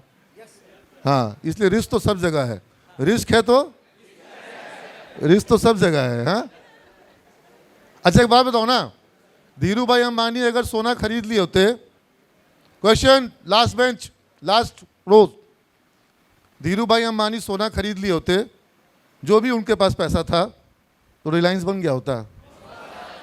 हाँ, अरे छोड़ो बात, मेरे पिताजी ने मेरे पैदा होने पर, हमको याद नहीं हो तो बोलते हैं 1 लाख रुपया खर्चा कर दिए थे पार्टी देने के लिए, कि बहुत खुश थे। पता नहीं खुश होने का कारण था कि नहीं था। 1980 आई वॉज बॉर्न, ठीक है। और एनीवेज तुमको बता देते हैं, उसी साल विप्रो का पब्लिक इश्यू आया था। कब आया था? 1980 में, ठीक है। हम पापा को बोले, पापा ये जो 1 लाख रुपया खर्चा किए मेरा बर्थडे में पार्टी देने के लिए, 1 लाख का शेयर ले लेते, ठीक है। 10,000 रुपये का भी अगर वो शेयर लेते तो 750 करोड़ के टकाटक मालिक अभी होते। 750, 10,000 का सोना तो वो वैल्यू नहीं दिया। अच्छा, खाली बात शेयर के वैल्यू की नहीं है, विप्रो ने कितने लाखों लोगों को एम्प्लॉयमेंट दिया? लाखों। अच्छा, ये सीमेज को चलाने में विप्रो का योगदान है कि नहीं है? बहुत बड़ा योगदान है। और सीमेज के माध्यम से इतने बच्चों को जॉब मिला, और उन सब बच्चों का घर 1 मंजिला से 2 मंजिला, 2 मंजिला से 3 मंजिला, गाड़ी ले रहा है टाटा का ईवी। हाँ, सब फेसबुक पर डालता रहता है, जा करके बेंगलोर में अपना बच्चा सब विप्रो में और टीसीएस में और सब जगह। ये सब कुछ क्या सिर्फ अगर अजीम प्रेम जी सोना खरीद लेते तो ये होता? और ये भी देख लीजिए, ये ऐसे कहाँ चले गए? हाँ, 2030 का नंबर 1 रिटर्न किसने दिया? 71%। सोना 2004 में नंबर 1 रिटर्न कौन दिया? 10.7%। सोना 0.5%, ठीक है। 2005 में 36.5%। सोना कहाँ है जी? 22%। 2006 में 39, सोना 20%, 2007 में 54%, 2008 में नंबर 1 कौन हो गया? गोल्ड 30%, 2008 सब प्राइम अभी लिखवाए थे। 2008 में दुनिया में क्या आई? मंदी। मंदी जब दुनिया में आती है मंदी तो क्या खिलता है, क्या चमकता है? जब लड़ाई होती है तो क्या चमकता है? सोना बुरे दिन का साथी है। अच्छे दिन में तो शेयर बाजार जो है वो ज्यादा अच्छा रिटर्न, जब दिन बुरा आता है तब क्या काम आता है? तो तुमको क्या लगता है हर दिन बुरा ही दिन रहेगा? ये चार्ट बता रहा है ना कि हर दिन सोना बढ़िया रहा है क्या? हर साल सोना बढ़िया नहीं रहा है। अगर कोई सोचे कि सिर्फ सोना खरीद ले, उसकी कंपनी बन जाए, जॉब मिल जाए, एम्प्लॉयमेंट मिल जाए, ग्रोथ आ जाए, पॉसिबल नहीं है कभी भी। इसको कहते हैं, एक टर्म है, लिख लो, रीसेंसी बायस। रीसेंसी बायस, बायसनेस पढ़ाइए सर इन लोग को एक दिन। कम से कम 25 तरह का बायसनेस होता है। मैनेजमेंट वालों को बायसनेस का पता होना चाहिए। रीसेंसी बायस, बायसनेस, ठीक है। जैसे बायसनेस का एग्जांपल बताते हैं, आइए अनिल सर। अनिल सर बहुत बढ़िया आदमी हैं। इनको मान लो कोई आदमी 1 महीना के लिए जॉब पे ले जाए और 5 लाख रुपए तनख्वाह दे दे, ठीक है सर, बस एग्जांपल के लिए प्रयोग कर रहे हैं सर, ठीक है। ये छोड़ो अनिल सर, मेरे बहुत इज्जतदार आदमी हैं, इसको पकड़ते हैं, ये नया नया है। इसको कोई आदमी 1 महीना के लिए ले जाए और अभी मान लो अच्छा खासा सैलरी होगा, लेकिन उससे 5 टाइम्स 10 टाइम्स इसको दे दे, ठीक है, खुश हो जाएगा, ठीक है। लेकिन फिर किसी कारण से वहाँ से इसको हटा दिया जाए, वापस मार्केट में आएगा, अब क्या होगा? अब जहाँ पर था वहाँ तो ये आएगा नहीं, अब तो इज्जत की बात हो जाएगी। हाँ ठीक है, देखो इसने टर्म यूज़ किया, हमने टर्म यूज़ नहीं किया, इसने बोला इज्जत का वर्ड, ठीक है। एक्चुअल में किसी को बर्बाद करना हो ना तो उसको ज़बरदस्ती एक बार उठा करके, अब ये आदमी 1 साल तक इधर से उधर भटक के रह जाएगा, 5 लाख तो मिलेगा नहीं, और जो 50,000 आ रहा था वो भी चला जाएगा। तो मेरी बात समझ रहे हो? ये भी बायसनेस का एक तरीका है, ठीक है, कि ये बायसनेस लोगों के अंदर, जैसे शेयर बाजार में उसको कहते हैं प्राइस बायसनेस, कि अगर तुमने कोई शेयर खरीदा, तुमने शेयर खरीदा 1,000 में और शेयर का दाम हो गया 3,000 रुपया, तुम बड़ा खुश थे कि हम 1,000 में लिए और दाम अभी 3,000 हो गया, और वो अचानक से गिर करके बाई द वे हो गया 2,500, तो अभी तुम क्या कर रहे हो? कोई बात नहीं, 2,500 हुआ है, वापस 3,000 होगा तो बेचेंगे। अब वो हो गया 2,000, अभी कोई बात नहीं, 2,500 आएगा तो बेच देंगे। अब वो हो गया 1,500 अब क्या सोच रहे हो?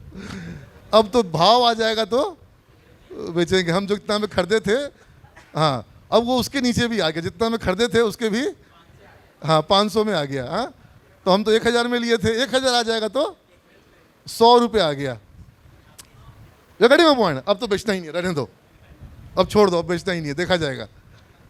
ये क्योंकि जब वो 1,000 से 2,000 हुआ वेरी गुड, लेकिन जब वो 2,000 से 2,500 हो रहा था तो तुमको बोल रहा था कि बेच दो, लेकिन चूंकि तुमने 3,000 देख लिया था तो तुमसे वो नहीं बिका, क्योंकि तुमने 3,000 देख लिया था, तुमने मान लिया कि 3,000 रुपये तुमको उसका भाव मिलना चाहिए। जैसे तुम्हारे घर का फ्लैट, कोई फ्लैट हो, जमीन हो, तुम्हारे जमीन का किसी ने 10 लाख रुपए कीमत लगा दिया, 10 लाख लगा दिया, बात हो गया, लेकिन डील माई दी वे किसी कारण से नहीं हो पाया।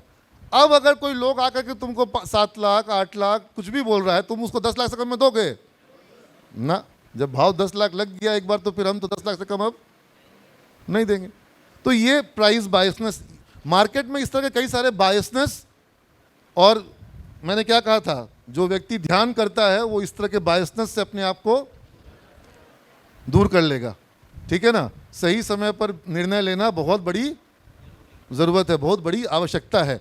और money has got value, time has got value, and with time money can earn more money.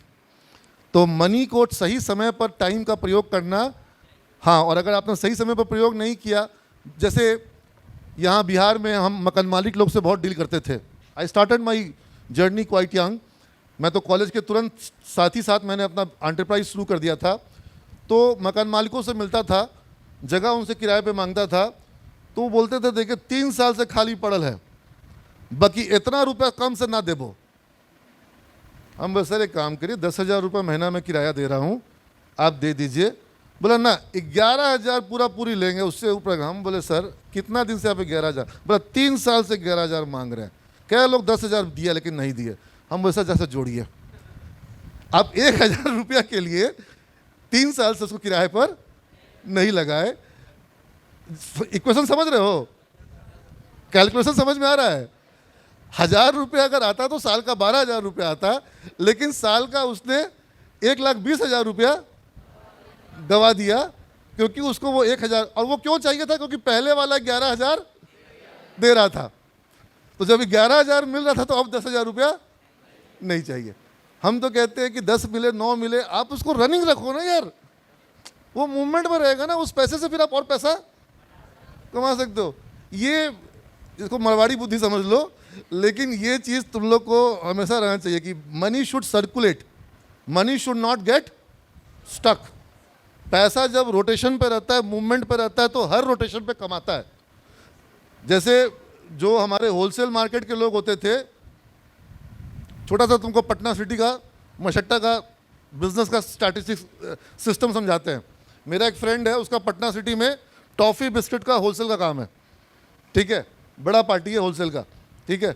उसके यहाँ लोग आएंगे दुकानदार, वो दुकानदार को चेहरे से भी पहचानता है, क्योंकि ये उसको पता है कि ये उधर जड़ुआ के पास से आया होगा, या ये समस्तीपुर से आया होगा, या बेगूसराय से आया होगा। तो उसको पता है कि दुकानदार जब मछट्टा में आया है तो वो अपना सप्ताह भर का या 15 दिन का या 10 दिन का परचेजिंग करने के लिए आया है, ठीक है। तो वो दुकानदार जब उसके दुकान में आएगा तो दुकान के बाहर पहले किसी चीज़ का दाम पूछेगा, ठीक है। अब वो क्या करेगा? मान लो उससे कोई मैरीगोल्ड पूछा, तो उसने मैरीगोल्ड का दाम बता दिया, तो बड़ा उसको वो हुआ।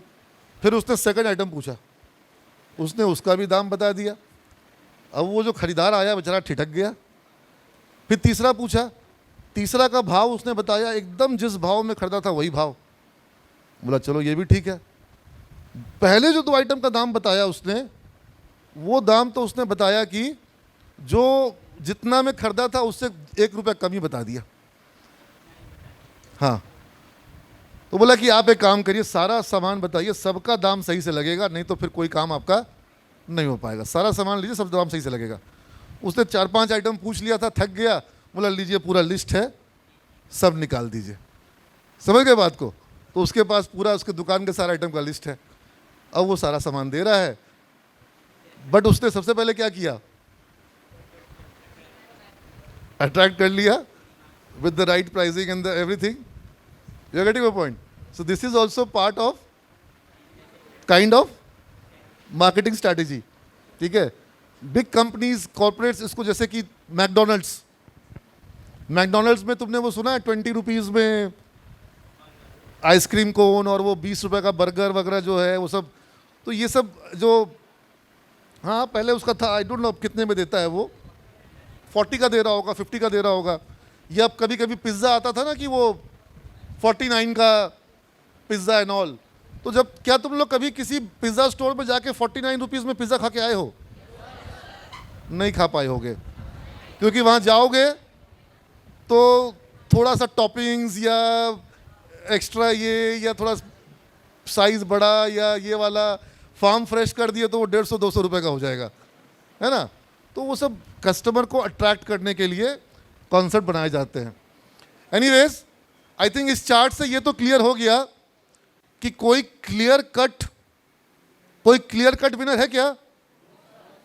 कोई क्लियर कट, कभी कभी तुमको कैश भी दिख रहा होगा। तो वो क्या है? Cash is bond, cash is bond, ठीक है। तो ऐसा होता है।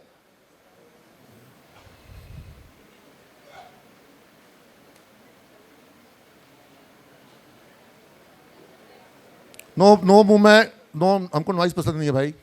ये देखो, यही चार्ट में ला रहा था। अब पापा को बोलने से फायदा नहीं है, लेकिन तुम लोग पापा बनने वाले हो। हाँ, 10 साल के बाद। उसके पहले तुम्हारा कुछ नहीं होने वाला।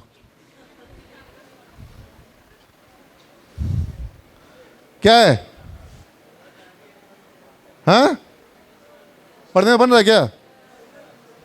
इफ यू ए लड़की, पापा बनने उसको बोले हैं, तुम यहां पर लगी बकअप करने। ध्यान दो। बेटा हो चाहे बेटी, उसके पैदा होने पर पार्टी देना चाहे नहीं देना,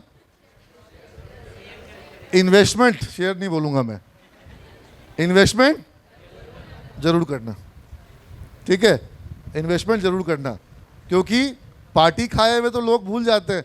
बताइए ना, पापा अगर सही में वो 100 शेयर 10,000 रुपये का विप्रो का ले लिए होते, तो ये 2017 का है। कब का है? 17 का है वैल्यू। क्या कितना? आज का वैल्यू जोड़ेंगे तो बोनस टोनस मिला करके वो और 600-700 करोड़ के ऊपर होगा। लेकिन बात यहाँ पर यह भी है कि क्या मेरे पिताजी 10,000 का शेयर खरीद भी लेते तो क्या वो उसको इतने साल तक रख पाते कि जब दाम बढ़ता तो वो उसको बेच देते? तुम लोग पापा को खूब जानते हो क्योंकि तुमको पता है कि मिडिल क्लास की मेंटालिटी क्या होती है। तो इसीलिए मैंने कहा था कि मार्केट में अर्न करने के लिए स्ट्रांग माइंड से ज़्यादा स्ट्रांग स्टमक चाहिए।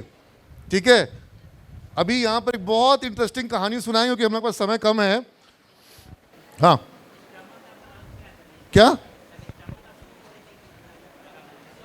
स्टमक मजबूत क्यों होना चाहिए? हाँ, एक सवाल इसका है, याद रखना। तो कोई स्टमक मजबूत, क्योंकि पेट में पानी हिलता है। अब समझ में नहीं आया? आ गया? देखो, समझदार आदमी तो जवाब समझ जाएगा, बाकी डिटेल में समझाना पड़ेगा। ठीक है, अच्छे का पेट में पानी, जब भाव बढ़ता है तब भी हिलता है, जब भाव घटता है तब भी। अगर पेट में पानी नहीं हिलता है तो फिर हाथ में माल छूटता नहीं है। समझ लो ना, सही समय पे सही चीज का नहीं छूटना भी, ये तुम्हारे सवाल का जवाब अभी इस कहानी में आएगा। ठीक है, उसके पहले इसका सवाल हो जाए। Debasement of dollar, yes, debasement is happening in terms of, एक डॉलर इंडेक्स होता है, डॉलर इंडेक्स। ठीक है, डॉलर इंडेक्स में क्या हो रहा है कि डॉलर का जैसे 90 पर है, 100 पर है, 110 पर है। जब डॉलर मजबूत होता है तो लोग अपने अपने एसेट्स को डॉलर में कन्वर्ट करते हैं, जब डॉलर मजबूत होता है। और जब कमज़ोर होता है तो लोग डॉलर को कन्वर्ट करते हैं दूसरे एसेट क्लास में। डिबेसमेंट अभी क्या हो रहा है कि डॉलर अभी धीरे धीरे कमज़ोर हो रहा है। ठीक है, डॉलर कमज़ोर हो रहा है। डॉलर का जैसे एक और टर्म लिखो, बहुत इंपॉर्टेंट है, QT और QE। QT और QE बहुत काम का चीज लिखवा रही है, तुम भी लिखो, बैठ जाओ, लिखिए QT और QE। ठीक है, QT क्या है? Quantitative tightening, quantitative tightening. और क्यू नहीं रहने दो उसके पास, क्वांटिटेटिव टाइटनिंग है QT और क्वांटिटेटिव ईजिंग। क्वांटिटेटिव ईजिंग क्या है? QE। अब सुनने में बड़ा अच्छा लग रहा है, QE QT, है ना, ये सब फेडरल रिजर्व का लैंग्वेज है। और पूरे दुनिया के जो बाजार हैं, बड़े बड़े जो निवेशक हैं, बड़े बड़े जो बैंकर्स हैं, इकोनॉमिस्ट हैं, वो सब QT QE पर डिस्कस करते हैं। ठीक है, QT क्या है? जब अमेरिका अपना बॉन्ड को खुद से बाई करता है, ठीक है, तो QE होता है। और जब वो जब वो बॉन्ड बाई करता है तो QE होता है। ठीक है, क्वांटिटेटिव टाइटनिंग होता है जब वो मार्केट से डॉलर को खींचता है, जब वो मार्केट में इंटरेस्ट रेट बढ़ा करके और अलग अलग मैकेनिज्म से मार्केट से वो डॉलर को क्या करता है? कम करता है।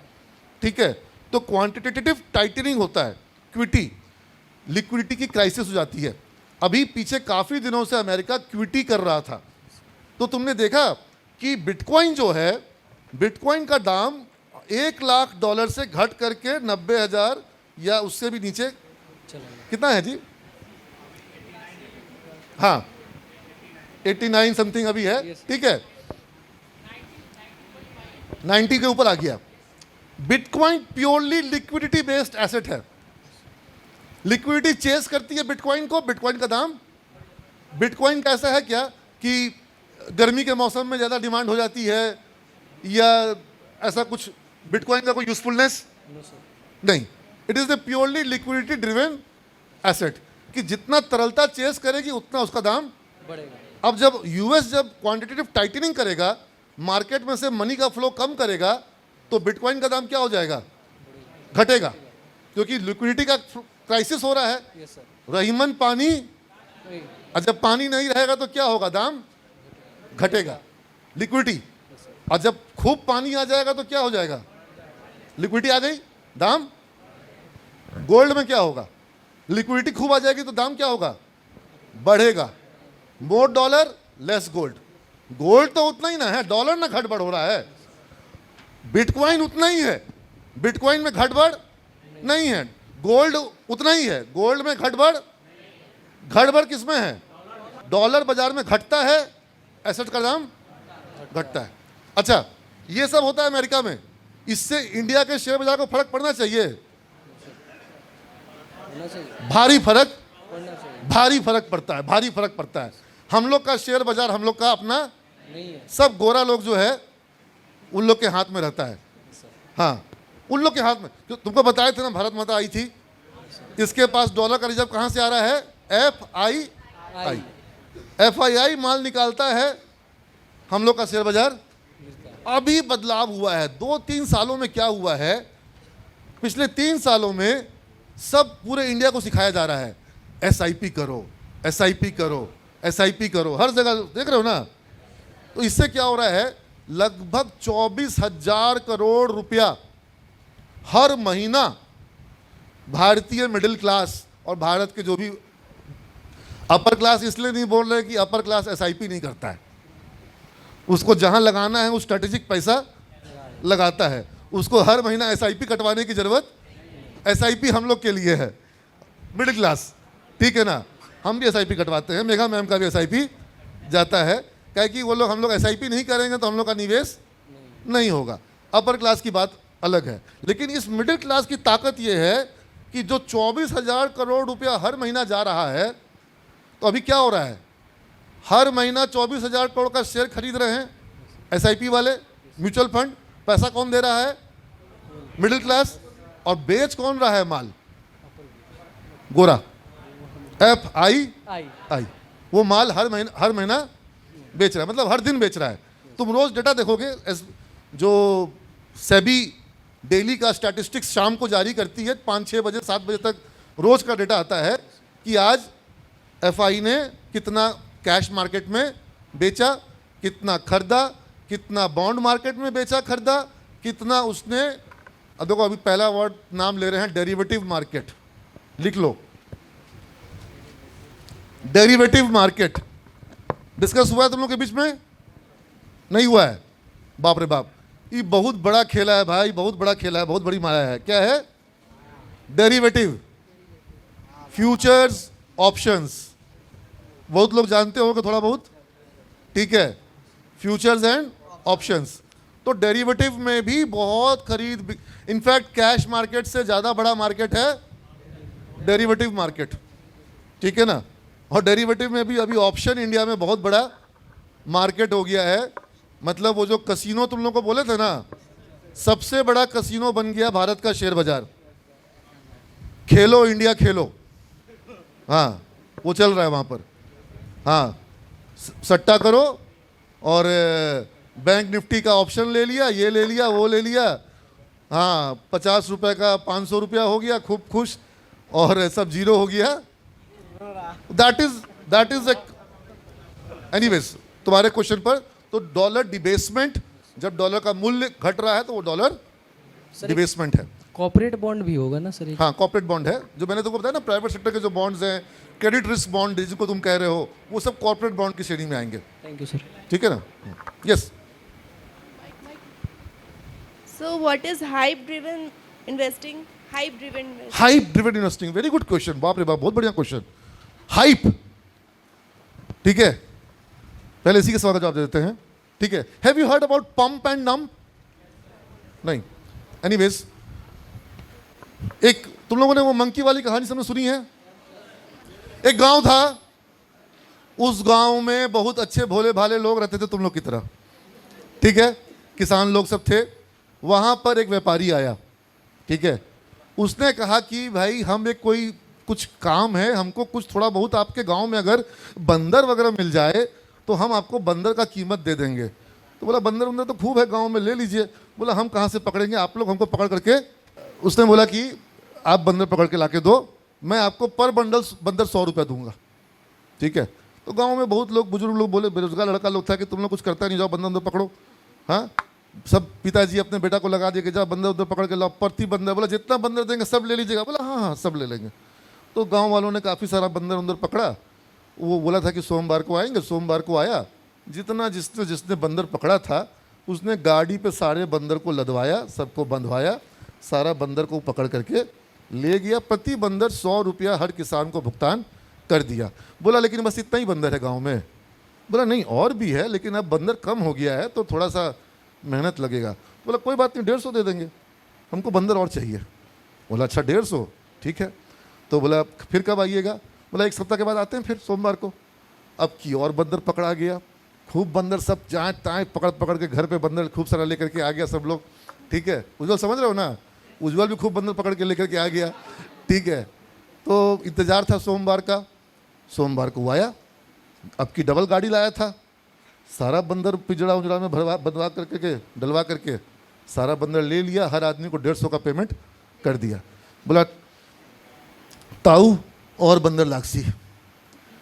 तो बोला अब बंदर कटा से आसी, हाँ अब और बंदर कहाँ से आएगा? तो बोला बंदर तो चाहिए। फिर कहीं किसी बोला कि अरे भाई लोग कुछ दवाई ववाई बना रहा है, रिसर्च विसर्च हो रहा है, बंदर का कुछ ज़रूरत पड़ रहा है, बहुत बंदर का डिमांड है, ठीक है ना। तो बोला कि अब की तो बंदर हम लोग जो देंगे तो दाम बढ़ा के देना पड़ेगा। बोला कोई बात नहीं 300 देंगे। बोला हाँ 300 प्रति बंदर मिलेगा, तो थोड़ा सा अगल बगल से भी खोज लाएंगे, दूर के जंगल से भी ले आएंगे। तो बोला ठीक है सोमवार को आते हैं, बंदर रखिएगा रेडी, 300 प्रति बंदर के हिसाब से। उन लोग बंदर खूब सारा ले आया। ये बाबू साहब आए, बोला कितना बंदर है? बोला यही कोई 550 बंदर है, 300 के हिसाब से सारा बंदर ले लिया। गांव वाला भी सब खुश। बोला अब तो हो गया ना? बोला नहीं अब तो हमको दुगना बंदर चाहिए, अब तो हमको कम से कम 2000 बंदर चाहिए। बोला इतना बंदर? बोला हाँ चाहिए। तो बोला इतना बंदर कैसे मिलेगा? तो बोला कोई बात नहीं 500 रुपया बंदर देंगे। बोला प्रति बंदर 500 दोगे? बोला हाँ देंगे। तो बोला ठीक है हम लोग दूसरा गांव जाते हैं, वहाँ से बंदर पकड़ करके लाते हैं, ठीक है।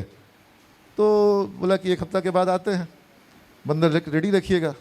अब गांव वाला लोग खोज रहा है तो पता चला अगल बगल गांव से भी बंदर गायब है, वहाँ से भी बंदर खरीद लिया है, ठीक है।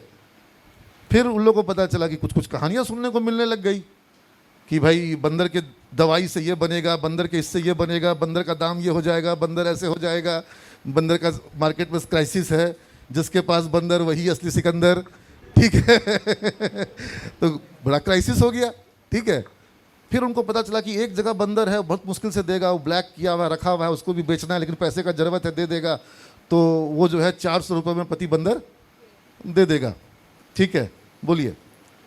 तो बोला ठीक है 400 में खरीदेंगे।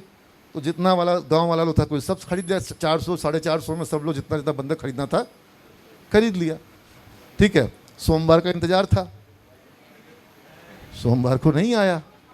फिर एक गांव वाला देखा कि बंदर तो वो तो देखा लग रहा है, ये तो वैसा ही लग रहा है जैसा कि हमारे गांव वाला था जिससे खरीदे हैं। पता चला कि वो उसी का सहयोगी था जिसको इन लोगों ने अपना बंदर बेचा था। उनका बंदर उन्हीं को बेच करके चला गया। That is called pump and dump. और इस पंप एंड डंप में कई बार हाइप का जो है बहुत बड़ा रोल होता है। कई बार हाइप र्यूमर्स बनाए जाते हैं टोपी को पहनाने के लिए, ठीक है। जैसे तुमने सुना हो ना कई बार कि भाई ये स्टोरी आने वाली है, ये ड्रोन ऐसे से होने वाला है, ये इस तरह का होने वाला है। तो इस तरह का पंप एंड डंप कई बार कई जगहों पर होता है। और स्टॉक, तुम लोगों को मैंने एक मूवी सजेस्ट करी थी, Wolf of the Wall Street, क्या नाम है उसका हीरो का, वो हाँ लिनार्डो, हाँ, तो उसने काम किया है। वो दिखाता है कि बहुत अच्छा लेविश लाइफस्टाइल, जैसे हम आए थे ना वो ऐसे करते हुए, वो भी उसी टाइप से रहता है, अब खूब इंजॉय करता है। उसको किसी ने स्टॉक मार्केट के बारे में बताया, and then the ugly side of the, I don't want any noise in between. तो वो पंप एंड डंप, और ये पंप एंड डंप मार्केट में आज भी होता है। ग्रीडी प्रमोटर भी हैं, ग्रीडी ऑपरेटर भी हैं, और ग्रीडी इन्वेस्टर भी। और ग्रीड, देखो हम तुम लोग को सुबह बोले सबसे बड़ा मार्केट में इक्विलिब्रियम क्या है, ग्रीड एंड फियर। तुम लोग ग्रीड एंड फियर महसूस किए हो? किसको बुलाएं हम इस बार? आओ, इधर से बुलाते, पीला स्वेटर, आजा। अब हाँ, अभी मान लो कि कोई गोवा के कैसीनो में, डेल्टिन रॉयल वहाँ पे कैसीनो है, ठीक है, तो वहाँ गए, ठीक है, ये भी गई घूमने के लिए, इसके साथ कोई है, या मान लो मैं ही हूँ, और मैंने 5,000 रुपया किसी नंबर पे बेट कर दिया, और वो नंबर आ गया, और उसका 30 टाइम्स कैसीनो वाले ने हमको दे दिया, तो 5,000 का शायद 1.5 लाख कितना हो जाएगा, है ना? हाँ हाँ, 1.5 लाख मिल गया। She was watching. तुम खुश होगी कि नहीं खुश होगी? खुश तो हो जाओगी। अच्छा, दोबारा दूसरे नंबर पे हम लगाए और फिर से जीत गए, तो लेकिन सिर्फ खुश होगे कि तुमको भी मन में थोड़ा सा लालच आएगा ना? हाँ, दैट इज कॉल्ड ग्रीड। तो हो सकता है ये 500 रुपये अपने जेब से निकाले, I am just giving a scenario, और जहां हम लगाए वहीं पर ये भी लगाने के बाद इसके मन में क्या आएगा? फियर आएगा। तो क्या ये ग्रीड और फियर से कोई बाहर होगा? मार्केट में, किसी भी मार्केट में कोई भी कभी भी ग्रीड और फियर से बाहर, अगर ग्रीड और फियर नहीं रहेगा तो मार्केट तो बंद हो जाएगा। मार्केट इसीलिए है बिकॉज ग्रीड भी है और फियर भी है। लेकिन extreme greed is bad, extreme fear is bad. और इसको कई बार लोग वो करते हैं, इसको रीड करते हैं। एक होता है market mood index, MMI, market mood index. इसको बुला के खाली तुम लोग को ये समझाना चाह रहे थे कि सिनेरियो देखो कि जब ये पोजीशन में नहीं थी, जब ये गेम में नहीं थी, तब भी इसके मन में कहीं ना कहीं ग्रीड है ना। और इसके मन में ये भी आ रहा था, एक चीज और आ रहा था, उसको कहते हैं FOMO, फोमो, फियर ऑफ। इसको लग रहा है कि भाई हर बार तो वो जीतते जा रहे हैं, हम क्या कर रहे हैं, हम तो क्या कर रहे हैं, मिसिंग आउट, फोमो, ठीक है, फियर ऑफ मिसिंग आउट, ठीक है। जैसे नीतीश सर से हम पूछे कि नीतीश सर आपने कुछ चांदी वांदी खरीदा, इतना चांदी बढ़ गया, तो बोला दो चीज़ बोले, तो एक तो बोले कि थोड़ा खरीदे हैं तो, लेकिन अभी खरीदना है, फोमो उनको भी है, लेकिन चांदी का दाम इतना बढ़ गया कि वो खरीद, क्योंकि थोड़ा दिन पहले सस्ते दाम में देखे हैं तो अभी महंगे दाम में खरीद नहीं पा रहे हैं। लेकिन वो खुश हैं कि उन्होंने 60,000 रुपये में चांदी खरीदी थी। लेकिन हम उनसे पूछे कितना खरीदे थे, तो बोले 2 किलो। तो अब उनके जैसा बड़ा आदमी जो कि बड़ा इन्वेस्टर है एक्चुअल में उनके लिए 2 किलो चांदी, अनिल सर क्या है, उनके लिए कुछ भी नहीं है। तो मतलब ये मायने नहीं रखता है कि आपने कितना कम में खरीदा और कितना ज़्यादा दिन तक वेट कर रहे हैं। मायने ये रखता है कि आपका पोजीशन का साइज नहीं, अगर वो 60,000 में नहीं खरीदते, 1.25 लाख में ही खरीदते, लेकिन अपने हिसाब से खरीदते, जितना जितना प्लॉट खरीदते हैं उस हिसाब से वो चांदी खरीद लिए होते, तो जितना दिन में प्लॉट डबल होता है उससे बहुत कम दिन में उनका चांदी डबल हो जाता। तो फोमो उनको अभी है। मार्केट में फोमो अच्छी चीज़ है कि खराब चीज़ है? अभी उसने जो हाइप की बात कही ना, फोमो हाइप को बढ़ाता है। जितना लोग को फोमो होता है उतना लोग हाइप के चक्कर में पड़ते हैं। हाइप और फोमो का क्या बनता है? कॉम्बिनेशन बनता है, कॉम्बो, ठीक है ना। हाइप और फोमो का कॉम्बिनेशन बनता है, ठीक है। जा बेटा, ठीक है। Is it too much for your little mind? छोटे से दिमाग का ज़्यादा हो गया? तो फिर इसको हम लोग आज यहीं पे समाप्त करते हैं, है ना।